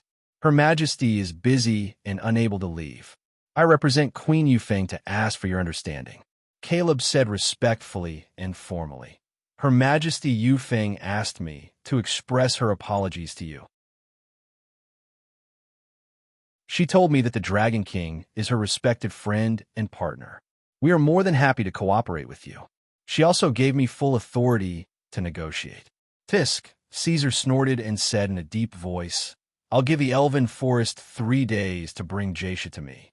Otherwise, I'll pay the Elven Forest a visit myself." It wasn't just for the sake of respect and status. He also wanted to see Garcia's current state. Caleb's face turned red. He swallowed all the words he had prepared. The Black Dragon was too much. He did not even give him a chance to speak and completely ignored him. If not for Queen Yufeng's strict orders to remain respectful to this damned evil dragon, he really wanted to, I understand. Please rest assured. Caleb revealed a gentle smile, nodded, and retreated as he was told. He could not do anything. 3 days later, the people from the Elven Forest came to visit again. This time, Garcia Whisperwind led a team of elven guards to meet the master of Blackwing's nest in person. "Good day, powerful Dragon King." Garcia smiled when she saw the Black Dragon. She half squatted and bowed like a lady. "Long time no see, Elven Queen." Caesar changed his posture, but he still did not stand up. He sized up the Elven Queen, whose temperament had changed greatly, with great interest. Compared to half a year ago, Garcia had indeed changed a lot. His face was no longer as gentle as before. Instead, there was a hint of coldness in his expression, and his actions were also swift and decisive. Although she was no longer as gentle as before, this was how an elf queen should be. Instead of calling her a queen, it would be more appropriate to call her a caring sister. Garcia had already changed into a new set of clothes, but she was still wearing the flame-like black gold crown in her silver-white hair. "Ask your guards to leave first," Caesar said casually. Garcia was expressionless. However, the chastising evil hunters and elven rangers changed their expressions. They were the most loyal to the queen. Otherwise, she would not have brought them here. Facing the evil dragon alone, they could not help but worry. "Wait outside," Garcia ordered. Her eyes were still looking forward. Her expression was calm. Her guards immediately whispered, "Your Majesty, this is very dangerous. We don't want to." Their words were full of caution. "Leave." Garcia's tone was heavier. They had no choice. Ever since the queen returned last time, she seemed to have become a completely different stranger. Her words were never to be doubted. Even if they were worried, the elves still had to obey her. They left the emerald crown anxiously. At the same time, they looked at the huge black dragon on the throne. When everyone had left, and only the Elven Queen and the Black Dragon Lord were left in the Emerald Palace, Caesar spoke again. "Come here." Garcia's body moved. However, she immediately stopped. Her eyes showed that she was struggling. After hesitating for a moment, she walked up the throne hesitantly. She came to the Black Dragon's side and knelt down like before. She put her hand on the huge scales on the Black Dragon's body. "He has become stronger," she thought as she gently stroked the Black Dragon's scales. "That's more like it." The massage with moderate strength made the Black Dragon let out a comfortable breath. Caesar turned his head and looked at the crown on Garcia's head with malice. "You should really let your servant stay and see what you look like now." The Elven Queen's silver eyes trembled slightly. "Haha." Seeing her timid look, the Black Dragon Lord let out a series of triumphant laughter. "Don't worry, I'm just saying." However, As he spoke, the unimaginably huge black dragon slowly stood up. His voice became ferocious. He grabbed the elven queen's body. After I returned, why didn't you come to see me personally? Why did you send a boring messenger over? When facing Garcia, Caesar was still quite indulgent. He was also more energetic. This was because he did not have to hide his true nature when facing captives and slaves. He could release all the dark side in his heart. Because Garcia was not afraid. When she was captured the last time, the Black Dragon Lord would often grab her like this. He would not really hurt her. The Elven Queen used her hand to support the Black Dragon's hooked toe. She said softly, "Caleb is telling the truth. The Elven Forest has just completed its reform. The trivial matters are complicated. The Elder Council still has a large number of secret supporters. I have to be careful at all times."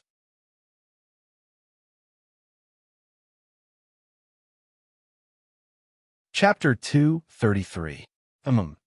In between Cage's narration, the black dragon sensed a faint sound behind him. His slitted vertical pupils moved. He let go of the Elven Queen's claw and turned his head away, not listening to her whisper. Luna rubbed her eyes, propped up her wall-like scales, and flipped out of Caesar's adjusted mezzanine. At the same time, she said in a daze, "Caesar, did you fight with someone again? It was so noisy." "No." The Black Dragon Lord's voice was gentle as he said frankly, "Jaisha is here. I'm talking to her about the Elven Forest. Her Majesty Yufeng is here." The little one flapped her wings, climbed onto the Black Dragon's head, and greeted the Elven Queen while lying on top. The scene was quite comical. Luna was very sensible. She just greeted her and then retreated. She knew that Caesar and Jaisha might have something to talk about, so she did not waste any time. She wanted to wait for them to finish talking before pulling Jaisha to chat. After all, Luna would naturally care about the Elven Forest and her parents after a period of time. Now that the little one had woken up, Caesar's ferocious aura was slightly suppressed. He was no longer so condescending. After a pause, the Black Dragon Lord spoke again. "The reason I called you here is to talk about two things. Let me ask you first, how many metal mines are there in the Elven Forest?" The northern lands were remote and barren. Minerals had always been Caesar's biggest worry. In this situation, the Black Dragon had a real need for minerals. However, even if he took in all the countries in the northern lands, he would only have 3 more mines. Moreover, there was not a single magic mine among them. Not enough, this was still not enough. Before he could find other ways to replenish his energy, Caesar naturally had his eyes on the Elven Forest, which had great mining value. In the deepest part of the Elven Lake, there is a mithril mine. Other than that, there are 2 more mines in the central area, Jaisha replied accurately. As the leader, she was very clear about the situation in the Elven Forest. None of them moved? Caesar asked curiously. According to what he knew, it had been at least 1,000 years since the establishment of the Elven Forest, but those mineral veins were still there. "No, we don't need any minerals." Garcia said that most of the time, the elves could use magic to replace steel with wood, so that was indeed the case. However, this also revealed another piece of information. What Luna told him before was purely a rumor. It was impossible for there to be a metal dragon hiding in the elf forest. Even if they were from the good faction, the metal dragons could not resist their endless greed for wealth. "Very good." Caesar revealed a satisfied smile. "After some time, I'll send the Kobold clan to the Elven Forest to mine minerals and transport them to Blackwing's nest." Subconsciously, this guy had already treated the Elven Forest as his subordinate. But Garcia rejected him. "No, don't worry. I won't do anything to the creatures in the Elf Forest. I'll also try my best to restrain my spawns and prevent them from destroying your environment." "No." Unexpectedly, Garcia rejected Caesar's request for the second time. "I will never allow evil outsiders to enter the Elven Forest." Caesar narrowed his eyes, feeling that his dignity was being challenged. He stood up and lowered his huge head to look down at Garcia. According to the Black Dragon Lord's plan, things should not have developed like this. Logically speaking, the Elven Queen, Garcia Whisperwind, should have listened to him. Could it be that Garcia's nature had been changed by the moon god? This time, Garcia was not afraid. Her silver eyes were filled with determination as she bravely looked at the powerful and ferocious black dragon emperor. Caesar made a mistake in his judgment. Garcia's bottom line had never been herself. After a long period of corruption, Garcia had indeed become deformed and had a certain inclination towards the black dragon overlord. Under such circumstances, she would do anything for Caesar. Even if she had to become a slave, Garcia would be able to accept it. But when it came to the elven forest, Garcia would never give in. If he wanted to harm the elven forest through her interference, she would rather die. This had never changed. You are rejecting the cooperation of Blackwing's nest. Caesar lowered his head, his protruding fangs gleaming. The elven forest will die because of your ignorance. His voice was not soft. Little Luna, who was focused on her painting, also heard him. The little fellow's hand trembled slightly as she glanced in the direction of the black dragon. Then, she muttered a few words before returning to her work. She was very confident that Caesar would not do that. The stupid dragon was scaring Queen Whisperwind again. We have a plan that both sides can accept, Dragon King, Garcia said softly. Your dog-headed people do not need to enter the elven forest. Our tree shepherds can modify the environment, while the flower goblins will be in charge of scouting for minerals. The Taya elves also know how to mine. Of course, this is a cooperation. You will have to pay the people of the elven forest as remuneration, Garcia added. The current concept of the elven forest was changing. It was no longer the elven forest that advocated free labor. Instead, the concept of distributing according to one's work and determining one's status based on ability was becoming more apparent. Due to the existence of a queen, Caesar certainly could not exterminate the elven forest. Although the elves were not as good at this as the kobolds and were not as efficient, he could accept this proposal. Don't you have no need for material things? Black Dragon snorted. Yes, Garcia did not hold back. But kind races also need to eat. Whether it is the chimera or the giant eagle, they are actually omnivorous creatures. Although they can feed on leaves and roots, I still encourage them to eat meat at the same time in order to let their children grow stronger faster. And this meat needs to be imported. After all, the elven forest could not produce and sell their own kind like Blackwing's nest did. All right, then let's do this. Caesar nodded in agreement. Then he brought up the second matter. I want to ask if there are any iconic items that can represent you, or rather, the elven forest. The request is that they are not rare or expensive. The Black Dragon's question was baffling. The first thing that came to Garcia's mind was the moon dew, but the other party's request was not rare, so she could only rule it out. She thought for a moment and said tentatively, the leaves of the ancient tree of knowledge. Leaves? Are there many? There is a grove of the ancient tree of knowledge in the elven forest. The ancient tree of knowledge was not the name of a tree in the elven forest, but an entire species. It had a rigid requirement for its growth conditions. It would only appear and sprout in the soil where there were tree shepherds and unicorns. Some special, blessed ancient trees of knowledge had a very small chance of sprouting some branches with magical power. For example, when Caesar captured Garcia, previously Luna's staff Spring, which was destroyed in the Dustless Land. It was a magical item produced by the Taya elves with a unique enchantment spell using the branches of the ancient tree of knowledge as the material. Then leaves it is. The size is suitable. Caesar nodded in satisfaction.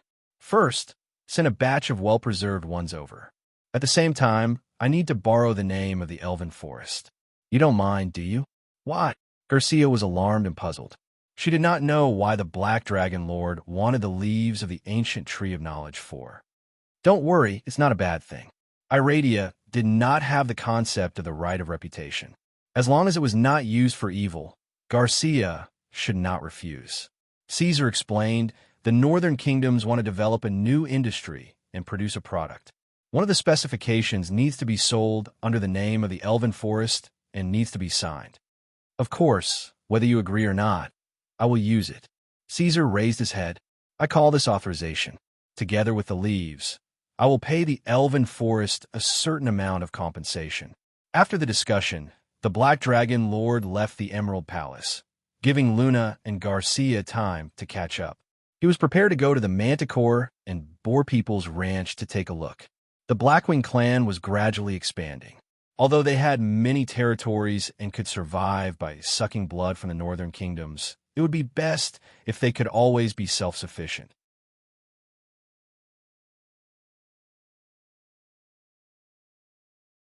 Chapter 234. Creating Cards. Regarding the matter of cards, Caesar had already begun to plan after he made his first sum of money using the summer grass. However, at that time, he did not have the strength and channels to expand such a big business. Until now, the Black Dragon Lord had become the true king of the North.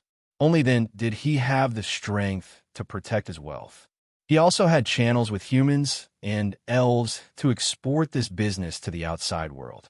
In fact, thinking about it carefully, today his desire to release cards was no longer as passionate as before. Caesar had decided to create this thing back then. Firstly, he wanted to sell it for money.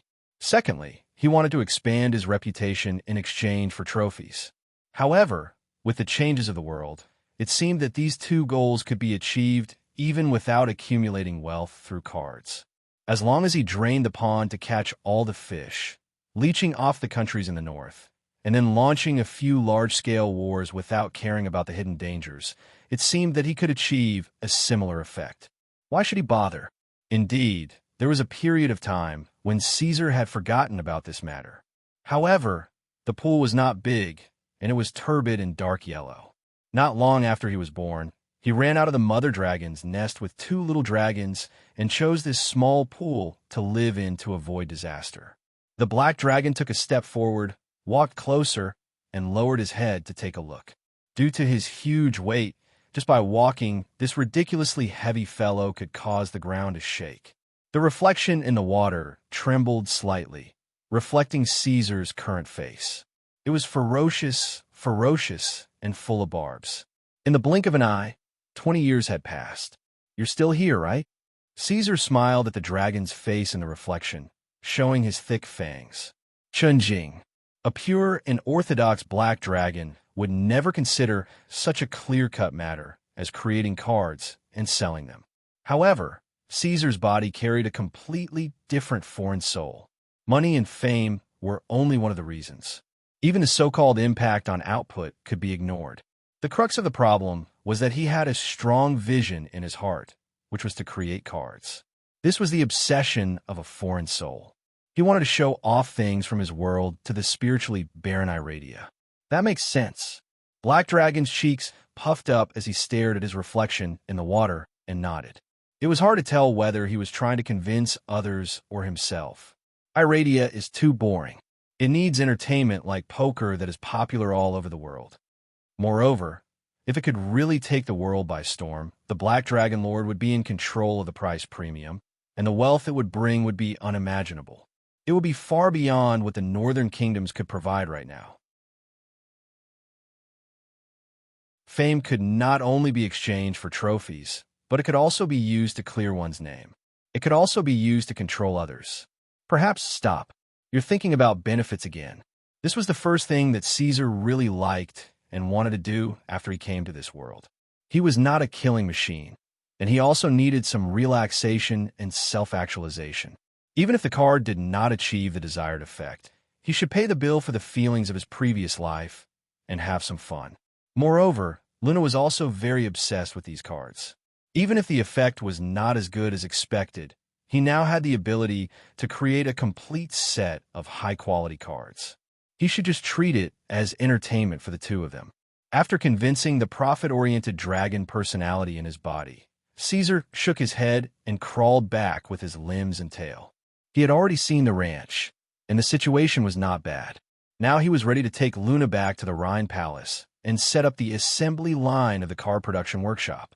Recently, the weather had been bad. The sky was always gray, just like the dark clouds hanging over the northern kingdoms. Barrett Cadam's mood was as gloomy as the weather, extremely gloomy. Walking on the wet stone streets, the passers-by all lowered their heads. Occasionally, He could see the shadows of monsters passing over his head, which made him tremble with fear. Although these flying dragons would not hurt people for no reason, it was still terrifying. Even after half a year, Barrett still could not get used to it. He was not a native of the countries in the north. Instead, he was an outsider. He was a wandering poet who traveled around the world and played the harp. He had come to the north this time only to understand the situation of the internal war in Rhine. He wanted to enrich his knowledge and fill up his story library. However, not long after he arrived in Rhine, the situation changed drastically. Like a disaster, the undead army surged into North Rhine and launched a terrorist attack. Then, they were firmly stopped by the human army of the rock fortress. Just as the people were rejoicing and Barrett was preparing to write a new epic of praise, a voice suddenly rang out. The Dragon King appeared. The black dragon possessed almost limitless power. With his own strength, he had destroyed the Boulder Fortress and annihilated the human army of the Blackwing clan. After that, he had swiftly taken control of the entire Rhine Kingdom. In the end, the entire Northern Kingdom's alliance prostrated under him. The calamity began. The entire Northern Kingdoms was locked down and strictly prohibited from entering or leaving. Those who resisted were cruelly killed. Even the slightest disobedience would be dragged into the dungeons. After a period of suppression, the Black Emperor implemented the strictest laws. To a traveling poet, such a ban was devastating. He could no longer recite poems and praise legends. A few of his treasured books were cruelly taken away. One of the precious epic that described the evil dragon was torn up on the spot. Because of this, even Barrett himself was imprisoned for a period of time. Even though he was released, the following days were still a nightmare for him. He lost his job. Under the Black Emperor's high-handed rule, no one was interested in listening to him play the harp. Moreover, the traveling poet could not tell a more bizarre and terrifying story than the Black Dragon's rule over the humans. Barrett was not a righteous person. In order to survive, he was willing to submit to the cruel and vicious Black Emperor. However, the truth was that he could not even do this. The candidates who were selected were all strong professionals. It was very difficult for him to be in the front. The traveling poet was on the verge of despair. Barrett staggered and almost bumped into the arrogant black-shirted army in front of him. He was so scared that he hurriedly stepped back. Then, he spat in his heart and cursed a few times. These guys who wore standard black armor were called the black-shirted army. In fact, they were traitors and lackeys of the Black Emperor. The people of the Northern Kingdoms especially hated these traitors, even more than they hated the Black Dragon himself. Because after receiving preferential treatment, they did not hesitate to deal with their fellow humans. They were even 10 times more vicious than the Blackwing monsters. Ah, isn't this Mr. Barrett? Please help us see what's written here. What kind of torture did that guy use this time? After the black-shirted army had walked far away, someone tugged at Barrett's sleeve and called out to him in a low voice.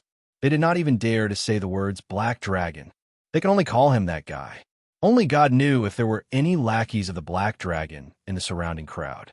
Barrett looked up and found that he had unknowingly walked to the square of Casson City. A new stone bulletin board had been built here. It only posted messages issued by the Rhine Imperial Court. Many people asked the traveling poet about the announcement. After all, in the poor and remote northern kingdoms, education was not as widespread as in the Rising Sun City. Therefore, the people's literacy level was generally not high. Few ordinary people could recognize all the words. Barrett glanced at it. His expression suddenly changed, and his eyes became excited. He wanted to tear down this thick piece of paper and leave on the spot to keep it a secret and not let anyone else know about it. However, this was not realistic. Once the black-shirted army knew that he dared to tear down the message posted by the Rhine Imperial Court, Barrett was afraid that only death would await him. He had learned from the mistakes of others some time ago. He had seen it with his own eyes. He looked around and found that more people were rushing forward. Many of them were familiar faces to Barrett, and many of them were literate. Although everyone hated the evil dragon to the core, they still had to understand and abide by the laws issued by the Rhine Imperial Court. After all, No one wanted to lose their lives for no reason. Even if I don't read it, others will say it. The traveling poet thought for a moment and took a deep breath. He suppressed his emotions and walked to the front of the bulletin board. The Rhine Imperial Court is recruiting. Blackwing's Nest is recruiting. He replaced this sentence in his heart and then said, recruiting spellcasters, painters, craftsmen, and traveling poets. For spellcasters, the Imperial Court does not have any rigid requirements. All other professions need to have worked for more than 3 years. The entire northern kingdoms can be recruited accordingly. Those who meet the conditions can go to the various city lord manors and lord halls to report. There is nothing strange about recruiting spellcasters. The Rhine Imperial Court had always implemented it. However, this was the first time that the Black Emperor had recruited other non-martial professions. Although there was no mention of the treatment, according to the current situation, none of the humans who had turned to Blackwing's Nest were doing worse than before. Of course, those big shots and rulers Barrett did not know. After the traveling poet finished reading, he looked left and right. A gloomy and angry expression appeared on his face. Ignoring the discussions of others, he slowly left.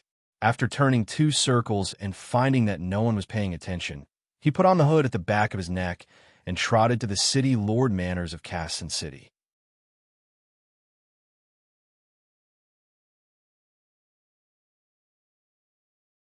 Chapter 235.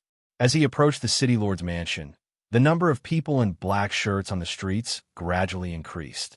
Barrett noticed that many people were heading in the same direction as him, and most of them had their faces hidden in their hoods, hurrying towards the city lord's mansion.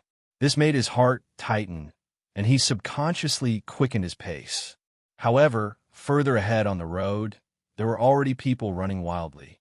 Soon, the Lord's Hall was right in front of him. The original vagrants and slaves of Kalshan City were now wearing standard armor, arrogantly maintaining order, and then bowing to the orcs and demonic hounds that occasionally appeared. It was a complete disgrace to humans. However, the appearance of the Blackwing clan still made Barrett gulp. He suddenly remembered that the one who issued this conscription order was not the human king, but the ferocious Pinochet dragon, the Black Emperor, Caesar Tangerine. The problem seemed a little serious. If he responded to this conscription order, if he was unlucky, he might even meet the highest ruler of the northern kingdoms, the Dragon King. Would he have the courage to face the Black Dragon, Caesar? And why would a Pinochet dragon want to search for humans of these professions? Forget it. Barrett cursed himself in his heart. Now that the entire northern kingdoms were under the tyrannical rule of the Black Dragon, if the Black Emperor really wanted to harm them and kill them, he would not have to resort to such means. In the current situation, the Blackwing clan did not even need to do anything. As long as the Black Dragon lifted his chin, these black shirts would definitely follow his orders like loyal dogs. Barrett took a deep breath. For the sake of a possible good life, he decided to take this risk. Caesar retracted his limbs and laid his neck flat on the floor of the Rin Palace. His tail swayed involuntarily as he watched little Luna working hard to draw in front of him. Beside her was a tall stack of thick paper and a thin pen made from the feathers of a harpy. This was a magical item that had been prepared. Although it was not of a high grade and was very common in the northern kingdoms, it was very suitable for Luna's current job and could reduce the little fellow's burden. You've seen what the old Magus save looks like. You don't need me to describe him, do you? Caesar raised his head slightly, and his chin left the ground. He had a deep impression of the old orc. When he said this, he could not help but think of the back of the old orc. Yes, Luna replied softly as she flapped her wings. It could be seen that although her impression of the old sorcerer was not as deep as Caesar's, she still remembered Save's appearance. Without needing Caesar's description, she started to draw on the thick paper. As a member of the Forest Fairies, Luna had outstanding artistic talent. Even without systematic training, the little girl's paintings were comparable to the works of professional artists. After period practice in drawing cards, Luna was definitely at the top of the human world in terms of drawing. That was why the little girl was in charge of the original art of the cards. This was the first step in creating cards. If she could not create original art, that was compatible with the aesthetics of intelligent creatures. Iradia's plan of making cards popular would only be empty talk. Luna liked this job very much and was very motivated. She clenched her little fist to show that she would definitely complete the task perfectly. Caesar, I still don't understand. How did you come up with those standard cards and spell cards? Luna's eyes were fixed on the drawing, and her hands were not stopping, but she was chatting with the black dragon. As the cards continued to increase, so did her doubts. After all, not only were there a lot of cards, but every card was different as well. How did the stupid dragon come up with them? I didn't tell you that I actually came from another world. This is something that we originally had in that world. Caesar confessed to the little girl. He suddenly realized that there was nothing to hide about the problem of the otherworld souls that had always made him nervous. Even Tiamat could see it and did not care at all. Under such circumstances, it was a little unreasonable for him to hide it from the people close to him. No wonder. I knew you were different from the black dragon. Luna mumbled and stopped drawing. She accepted it calmly and looked at the stupid dragon with her crystal-clear eyes. So, this is an activity in your world? Yes, it's called Hearthstone. It means a card game that can be played while relaxing by the fire in the tavern.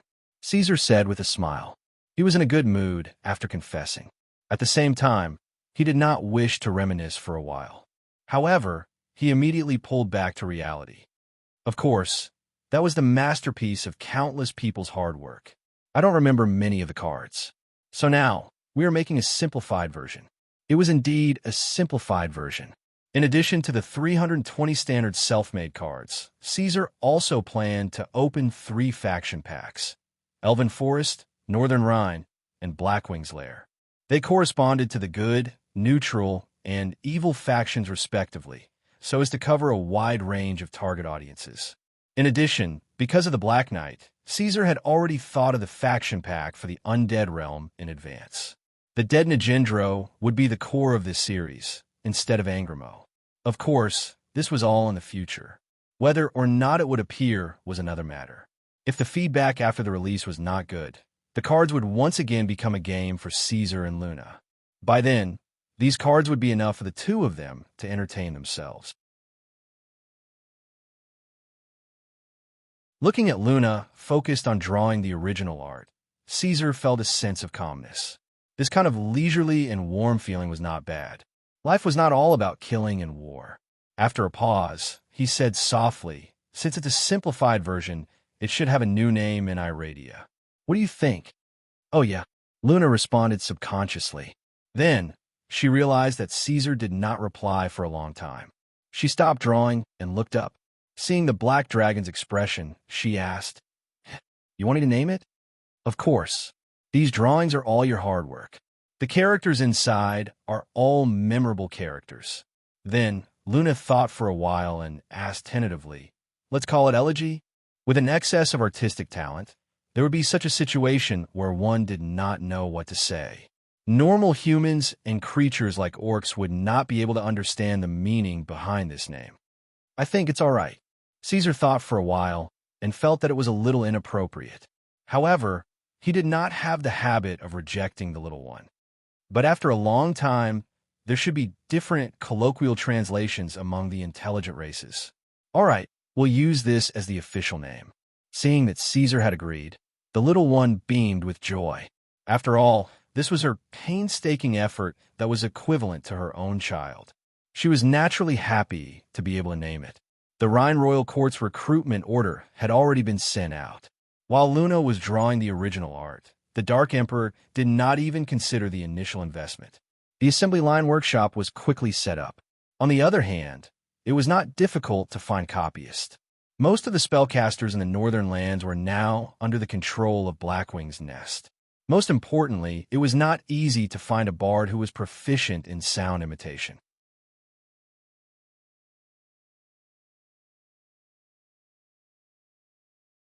Chapter 236. Blackwing's Nest, Northern Rhine, Elven Forest. Little Luna tidied up her drawings, sweat beading on her forehead. Caesar, if you sell them like this, won't you be announcing to the world that you're evil? Which part of the card states that Blackwing's Nest is evil? The black dragon had a calm and composed expression as it raised its tail to tickle itself. Sparks flew from its back. Luna thought for a moment and realized that the elegy card did not define the characters. Indeed, it doesn't. But that's the feeling you give people. The three series are clearly divided into different camps. You also said that there are different target groups. This is just to give intelligent creatures a tendency when making a choice. Think about it. Will creatures of the good camp consider buying the Blackwing's Nest card pack? On the other hand, won't creatures of the evil camp prioritize the Elven Forest? They won't. Luna nodded subconsciously. Right? Iradia has been on a rise and fall for so many years. Intelligent creatures have already formed their own set of stubborn understandings. Even if we don't say it, they'll draw a camp in their hearts for these expansion packs. Caesar said, even if we advertise that Blackwing's Nest is good, excellent, and kind, will it work? No, people won't buy it. Those of the good races would probably rather not buy it than not touch the Blackwing's Nest card pack. It's the same for the other camps. Luna's little face fell immediately. The little girl was relatively naive and did not think so much about the situation after the release. She always thought that such a fun thing should be liked by everyone. She did not expect there to be so many problems. Don't worry. Caesar smiled. This is just the situation at the beginning. When they understand the gameplay and the number of people who try increases, this situation will change. Why? In every expansion pack, there are powerful characters and spell cards. For example, Blackwing's Nest, Dustless Land, Northern Rhine's War Encouragement, and Energetic Forest's Undying Devotion. They are all cleverly designed spells with a wide range of applicability. In the elegy rules, these cards can be mixed and matched. Have you thought of anything? He went on to say, combination cards are much better than the official series of cards, but if you want them, don't you have to open the package? If you're really addicted to it, you'll buy it regardless of which faction it is. After all, the actual distributor is the same. Oh, this way, you've achieved your goal, Big Bad Dragon. Luna really wanted to pinch his face, but she was too small. She couldn't even pinch black dragon scales. You can't break black into white and white into black, but you can mix them all together and paint them gray. In this way, there was no distinction between factions in the series. With the passage of time, everyone will no longer label Blackwing's Nest as evil. Instead, they will rely on historical actions and alignment appraisal. That's what I mean. Caesar flapped his wings in agreement. Actually, there was a deeper point that Luna didn't think of. If the cards could really become popular in Iradia, relying on the elegy cards, the wisdom species perception would subtly change and think that Blackwing's Nest could be cooperated, just like in the cards. Of course, this was just a small hope. The real Black Dragon Lord still needed to work hard in the real world. It was a long way to go before he could completely clear his name. The Black Dragon Lord and the Forest Fairy's two-person world did not last for long. Very soon, the annoying Rain entered the Rhine royal court and reported that a wandering poet had responded to the recruitment and that he had passed the city Lord Cassin's examination. He had already been brought to the royal court to wait for an audience. Let him in. Caesar shook his head and removed his embarrassing posture of curling up his limbs and lying on the ground. He stood up, climbed onto the huge throne, and waited for the person to come. When Barrett Cadam was brought into the court by the Battle Lizard Men, he felt a little uneasy. Although, as a bard, he would usually have some dealings with other races, this was the first time he had seen so many ferocious and evil creatures with different postures. He knew that he had crawled into a monster's nest and couldn't escape even if he wanted to. After entering, Barrett bowed with his heart in a mess. After entering, he kept his head down and looked straight ahead, not daring to look at the current emperor of the Northern Kingdoms. He didn't know if he was lucky or unlucky to be able to see the Dragon King with his own eyes. "Bard, tell me your name." He heard a voice coming from above. The sound was completely different from the sound that humans could make. The voice was layered and unforgettable. It was the whisper of a true dragon. Even he found it difficult to imitate it. "Praise you, your majesty. My name is Barrett Cadam, a bard from the Kingdom of Marshland, now living in the Northern Kingdoms." Although Barrett always secretly cursed Black Dragon in the most vicious way, at this time, his tone was unusually respectful. The bard still bowed and lowered his head to show respect. Kingdom of Marshland, Grey Castle, where the dwarves live. The capital of the Kingdom of Marshland is Grey Castle, ruled by dwarves. But not only dwarves live and reproduce there, Your Majesty. The Dragon King didn't show his horror, which made Barrett feel a little relieved, and his answer gradually became smoother.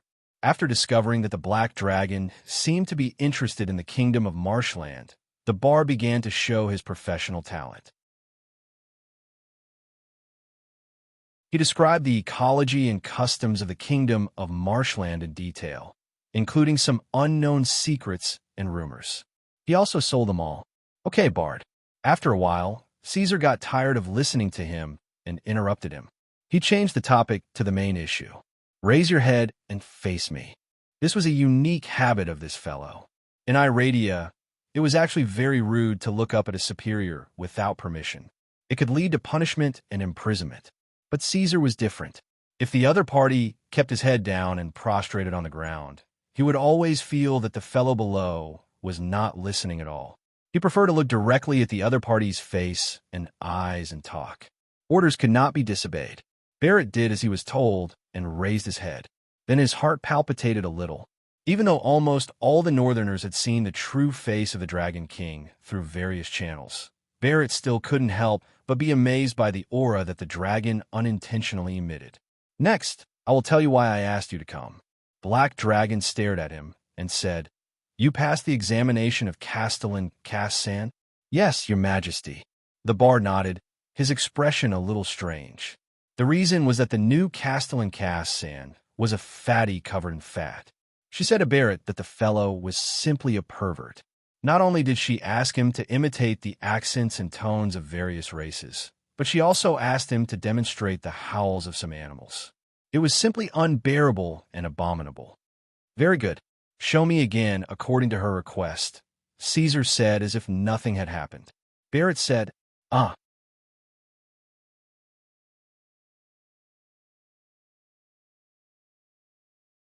Chapter 237. Not bad, but your voice is not complete. I need more people like you. After listening to the minstrel's shameful, clown-like performance, Caesar said with satisfaction, Use the current standard. You will be in charge of reviewing the candidates submitted by various places. Yes, Your Majesty. Barrett said a little uneasily, but please allow me to say more. How many minstrel like this do you need? After all, I can only serve you better if I know your requirements. His mind worked quickly, and he immediately realized that this was an opportunity. He quickly put himself in the role and tried his best to show his ability. Not just minstrel, Caesar emphasized. It seemed that his order was not conveyed clearly to the terminal. What I need is not minstrel, but humans with the specialty of sound imitation. You can be selected regardless of your profession. The Rhine Court will take care of you. There will be many such people, Your Majesty. There are minstrel, singers, and acrobats among humans. Many of them have the specialty of changing their voices and imitating sound effects. Barrett quickly replied, The most praiseworthy one is a kind of intelligent sound imitation eagle. They can almost imitate the voice of all creatures in Iradia. However, this species is very rare in the north and cannot be seen all year round. Don't think about things that can't be done for the time being. Caesar rejected this unnecessary suggestion. You are right, Your Majesty. Barrett said, Actually, sound imitation is just an additional requirement of our profession. If you require us to practice in this area, our ability should be able to improve. Then, I'll do as you say. I'll need you in a month. Caesar raised his chin and motioned for Barrett to leave. Iradia was a magical world full of wonderful fantasies. Therefore, the elegy card that he was going to create and sell was not the ordinary card before. It was a simple magic item. Every card that Caesar wanted to make would be embedded with a tiny, reusable mass energy crystal. The spellcaster would inject enough magic power into the crystal to drive it, and then inject the prepared sound effects. When the time came to use it on the table, Every card would have its own lines and background music. Just thinking about it made him excited. That was the ultimate version of the elegy card, the reason why Caesar had always been obsessed with it. Even if it meant wasting the mass energy crystal in a wasteful manner, he had to get it out. How about, Caesar, we don't need to mass produce it. We could just make a set for our collection. However, after listening to his idea, even Luna was a little hesitant and uneasy. The cost of doing this will be very high, and the price will definitely not be cheap. The northern kingdoms are poor and backward, so there won't be many people buying them.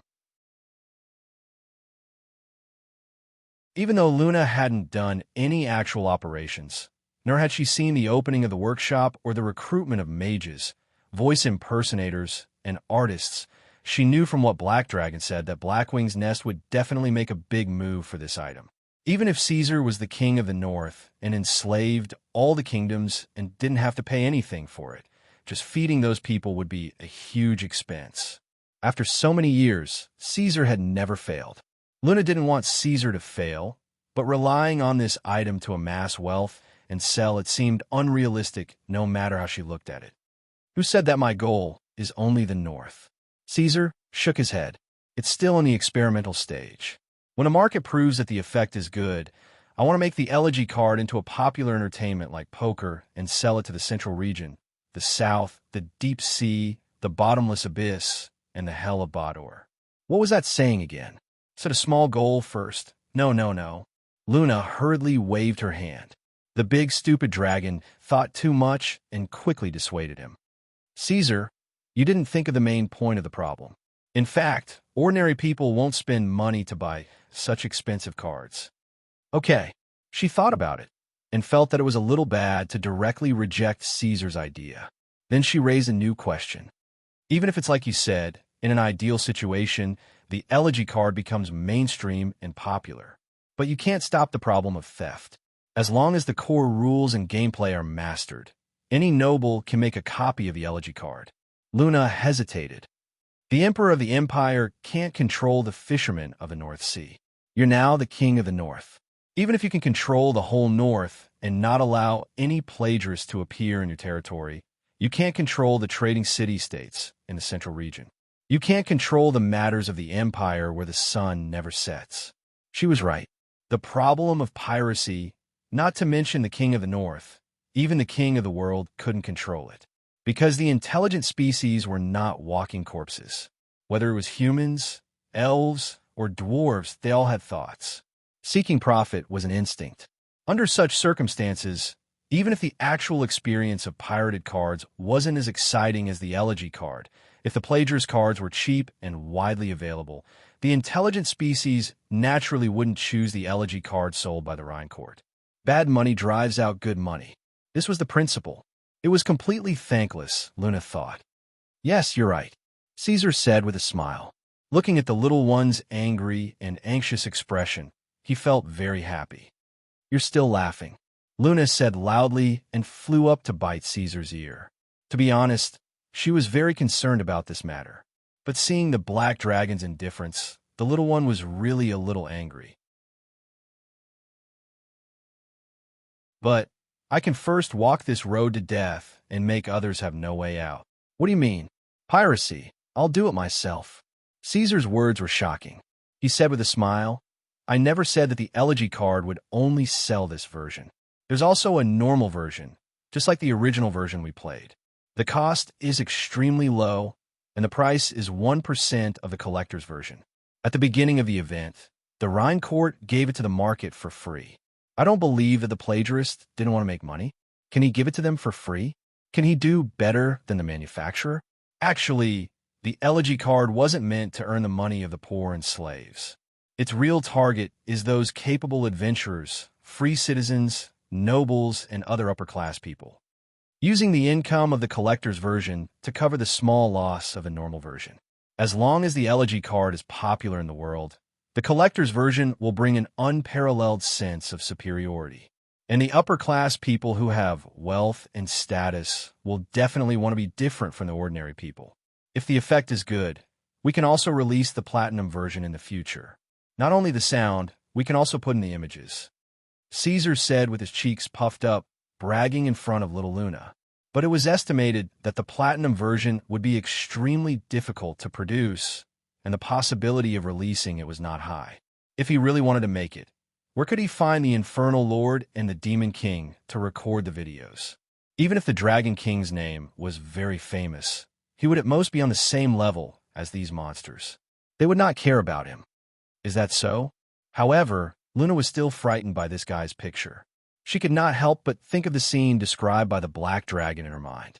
Her eyes flashed. Caesar, before you came to Iradia, were you a gnome merchant?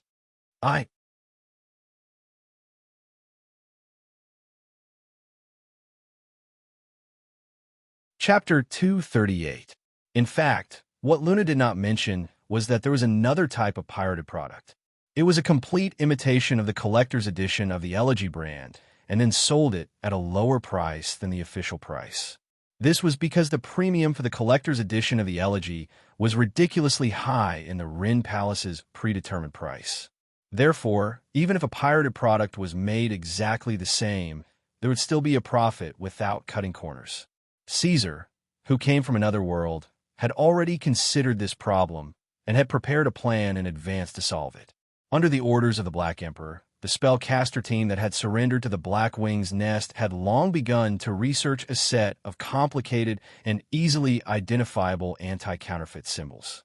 They had been developing it for nearly 3 months now. Near the end, the first version of the anti-counterfeit carving was already quite complete. At the same time, the construction of the Rin taverns all over the country began simultaneously under the supervision of the Blackshirt Army. The dark clouds of the rainy season engulfed the countries in the north. The entire imperial city was shrouded in a dark torrential rain. Due to the outdated drainage system, waist-deep water had already risen in the streets and alleys. Only the Rin Palace, which was protected by spells, could stay out of it. However, Caesar was not in the palace. He was not even in the imperial city anymore. On a remote and cold cliff, Caesar wagged his tail and lay on a huge green rock. He curled up his body and allowed the lightning to flash and thunder to rumble above his head. He closed his vertical eye and remained motionless. If other visitors from another world saw this scene, they might think that the black dragon was attracting lightning to pass through the calamity. Unfortunately, Iradia did not have such a cultivation method, although the current black dragon was not afraid of lightning. As mentioned before, after Caesar discovered that the command ability was greatly taxing on the mind, he began to look for ways to improve it. For this, he dragged the entire northern kingdom to help him search for ways to systematically improve his mind power. He really did find it. According to the description of the spellcaster team that served the Black Dragon Lord, the methods they found were relatively crude and general. They were far from the excellent and comprehensive methods of the Empire where the sun never sets. However, it was better than nothing and could be used. At the same time, after some research, the spellcaster team told Caesar that in fact, there was also an ancient method called meditation in the wizard's training manual, which could be used to increase mind power. However, in the meditation method that mages practiced, mental strength was secondary. More emphasis was placed on the perception and control of the elements, and mastery of the elements was the most important. And now, the method Caesar was using was the exact opposite. Its cultivation method was to let the cultivator fall into meditation, not caring about external things, and at the same time, to interrogate their own heart, thus inspiring and igniting the fire of the heart. Yes, regarding the spirit that Caesar spoke of, the intelligent creatures of Iradia defined it as psionic energy and psychic power, and the professionals who possessed such talents and used such means to live and fight. They were known as psionicists and apostles of the mind. The natural shackles of ordinary creatures caused their consciousness and dreams to be inconspicuous, firmly separated by a gray boundary. However, professionals who possess psionic energy, psychic power, talent could clearly see their spiritual will. The cultivation method of psionicists also emphasized meditation, which emphasized immersing the mind and soul in the body. From there, they could feel and even control the limbs, skin, and hair of the body to strengthen their own psionic power. After being strong to a certain threshold, they could use all the energy of their consciousness to cross the boundary between mind and matter and use this inherent ability to directly affect the real world, causing it to change. And to determine whether a creature had the talent to become a psionicist, it depended on whether they had the ability to feel and control the limbs, skin, hair, and organs after a period of research and study. Caesar really did not know how difficult it was. As a mutated black dragon with an autonomous control unit, he could easily fulfill all the above requirements. However, this guy did not become a psionicist black dragon or a psychic black dragon because of this. Of course, if the cultivation did not achieve any results, Caesar would not have foolishly come here on a rainy day to get wet.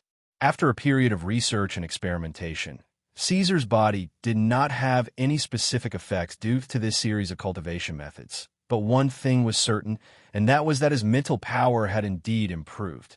In terms of power and applicability, royal power was not as outstanding as the spotless land, but the strength of the pure gold reward was that the ability of royal power could be used without interval. Although the effect could not be stacked repeatedly, it was still amazing. In the past, the Black Dragon Lord could only use royal power 3 times before he could not bear the burden and became drowsy. But today, after 2 months of research and study, Caesar found that he could force himself to use royal power a 4th time before reaching his limit. This clearly proved that the Black Dragon's mental power had grown and improved. After discovering this phenomenon, the Black Dragon Lord crushed the blue stone under his feet and could not help but let out a dragon's roar. Ever since he arrived in this world, Caesar had always been looking for ways to become stronger in Iradia. Whether it was bloodline power, magic, or other cultivation methods, Caesar tried his best to learn and try them all. Even if there were many paths that did not work, he never gave up, because he did not want to be bound by the Black Dream. Ever since he was born, this guy had always had a serious sense of insecurity, and it had not changed until now. He was afraid that the Black Dream would leave him and he would fall into the dust. Because of this strong sense of insecurity, he took the initiative to look for old wizards to learn magic, and continuously gathered forces to expand his territory. Even if he knew that it was unlikely that Tiamat would descend upon Iradia, he did not dare to fall out with the Dragon Mother. Because of this strong sense of insecurity, Caesar could clearly rely on force to amass wealth and expand his reputation through wars of conquest, but he always wanted to reduce the number of enemies he made as much as possible and use other more reliable methods to obtain benefits. In the end, the reason why he was so timid was because he did not have enough confidence. Caesar did not know where the Black Dream came from and where the power of the Black Dream came from. Regarding this thing that he could not see or understand, Caesar had always had a serious distrust. Regarding the power he obtained from the Dark Dimension, whether it was the bioaugmentation armor or the command ability, he always had a secret worry in his heart and could not settle down. If he could have his own power that did not rely on the Dark Dimension, that would be the real guarantee. At least that would be under Caesar's control and would not be affected by the disappearance of the Black Dream. Now that he had finally found a possible path, he naturally wouldn't let it go so easily. Although a psionic black dragon sounded a little weird, there were even succubus paladins and night elf rangers in this world, as well as glorious draconic mutants. It shouldn't be a big deal to have another freak like him.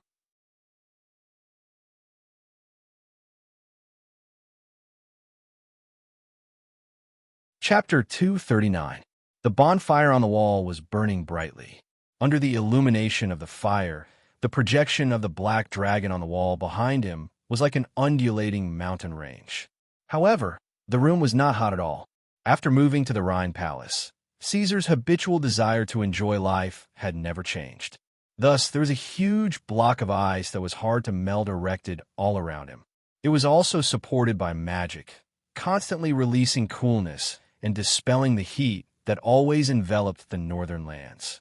Opposite him was a series of steep stone steps with a vertical height of about 20 meters.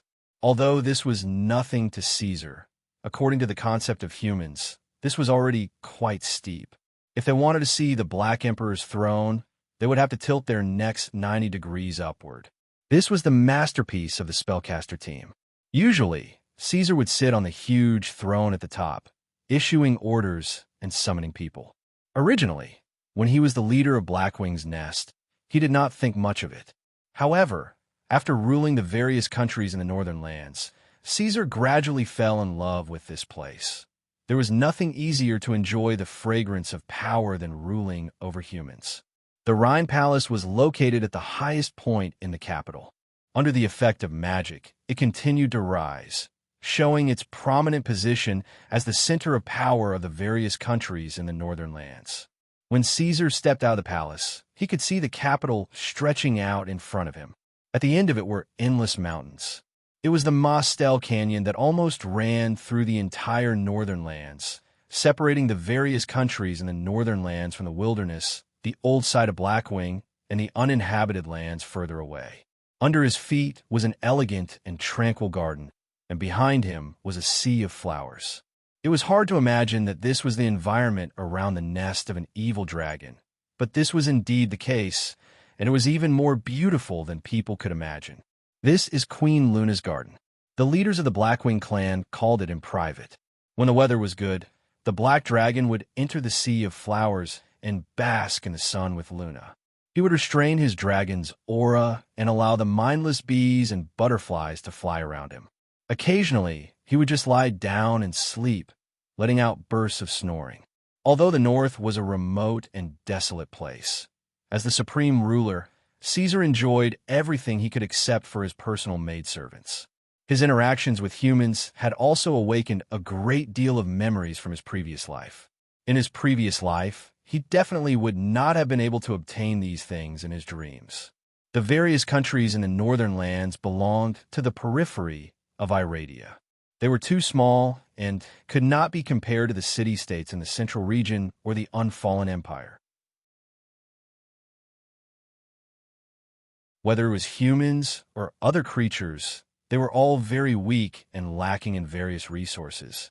However, it was precisely because of this that Caesar could so easily bring the entire northern lands under his control.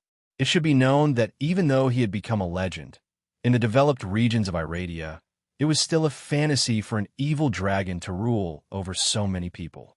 In the core region of Iradia, legends were everywhere. Not long ago, the red dragon Oksui, who was known as the Queen, was slaughtered. This was enough to prove how dangerous she was. Of course, there was a fact that couldn't be overlooked. That fellow, Oksui, wasn't a lore dragon, but a lone dragon. She usually wandered all over the place and was extremely lacking independence. Her own laziness and arrogance had long since laid the groundwork for her death. The northern lands were very good, at least for the current Caesar. Such a region that was not connected to the outside world and had no external interference was the best place for the Blackwing Empire to set sail. Recently, the detailed account of domestic income and expenditure submitted by the rulers of Faye, Duras, and Nolan had reached the Rhine Palace one after another. After being organized by Hogg, it was finally reported to Caesar. In fact, the intelligence of Anoles was not high. Even if they were gifted, Hogg was only at the average level among the humans. After ruling the various countries in the northern lands, the Black Emperor had many candidates who were good at politics and planning to replace Hogg's position. However, the Knoll leader had followed him for more than 10 years. His loyalty was unquestionable, and he had never disappointed Caesar once. Therefore, he had a lot of feelings for this guy. Therefore, he continued to let the Knoll leader stay by his side. The previous candidates were arranged to be Hogg's subordinates to help the Knoll leader deal with miscellaneous matters. Back to the main topic. The income and expenditure of the various countries in the northern lands was very simple. In order of output and export, they were divided into slaves, wood, and beast furs. The major imports were all kinds of metals, weapons, equipment, and food. All the import and export methods were completed through the large caravans controlled by the nobles.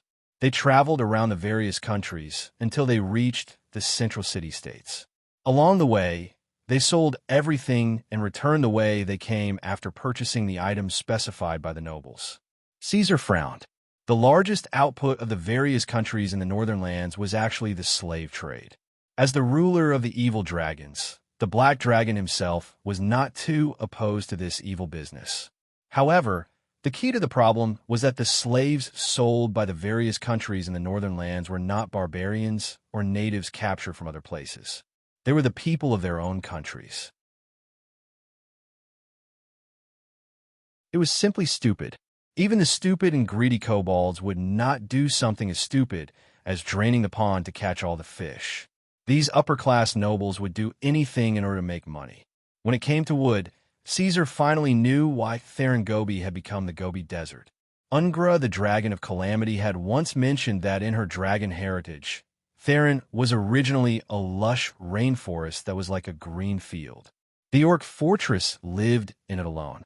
Now, that place had become a desolate muddy beach. This change was not without reason. Of course, Caesar was not interested in being an environmental ambassador. He continued to observe the fur trade. The Northlanders and adventurers went north past Mostel and into the wild and green fields. They hunted large numbers of birds and beasts and sold them to the nobles in the capital at a low price. The nobles sold a part of it themselves and then exported it to the outside world. This was probably the only relatively healthy industry. Caesar thought for a moment. Since Blackwing was here, the human population could no longer be sold. At least not now. Blackwing's nest currently required a large number of slaves to serve it.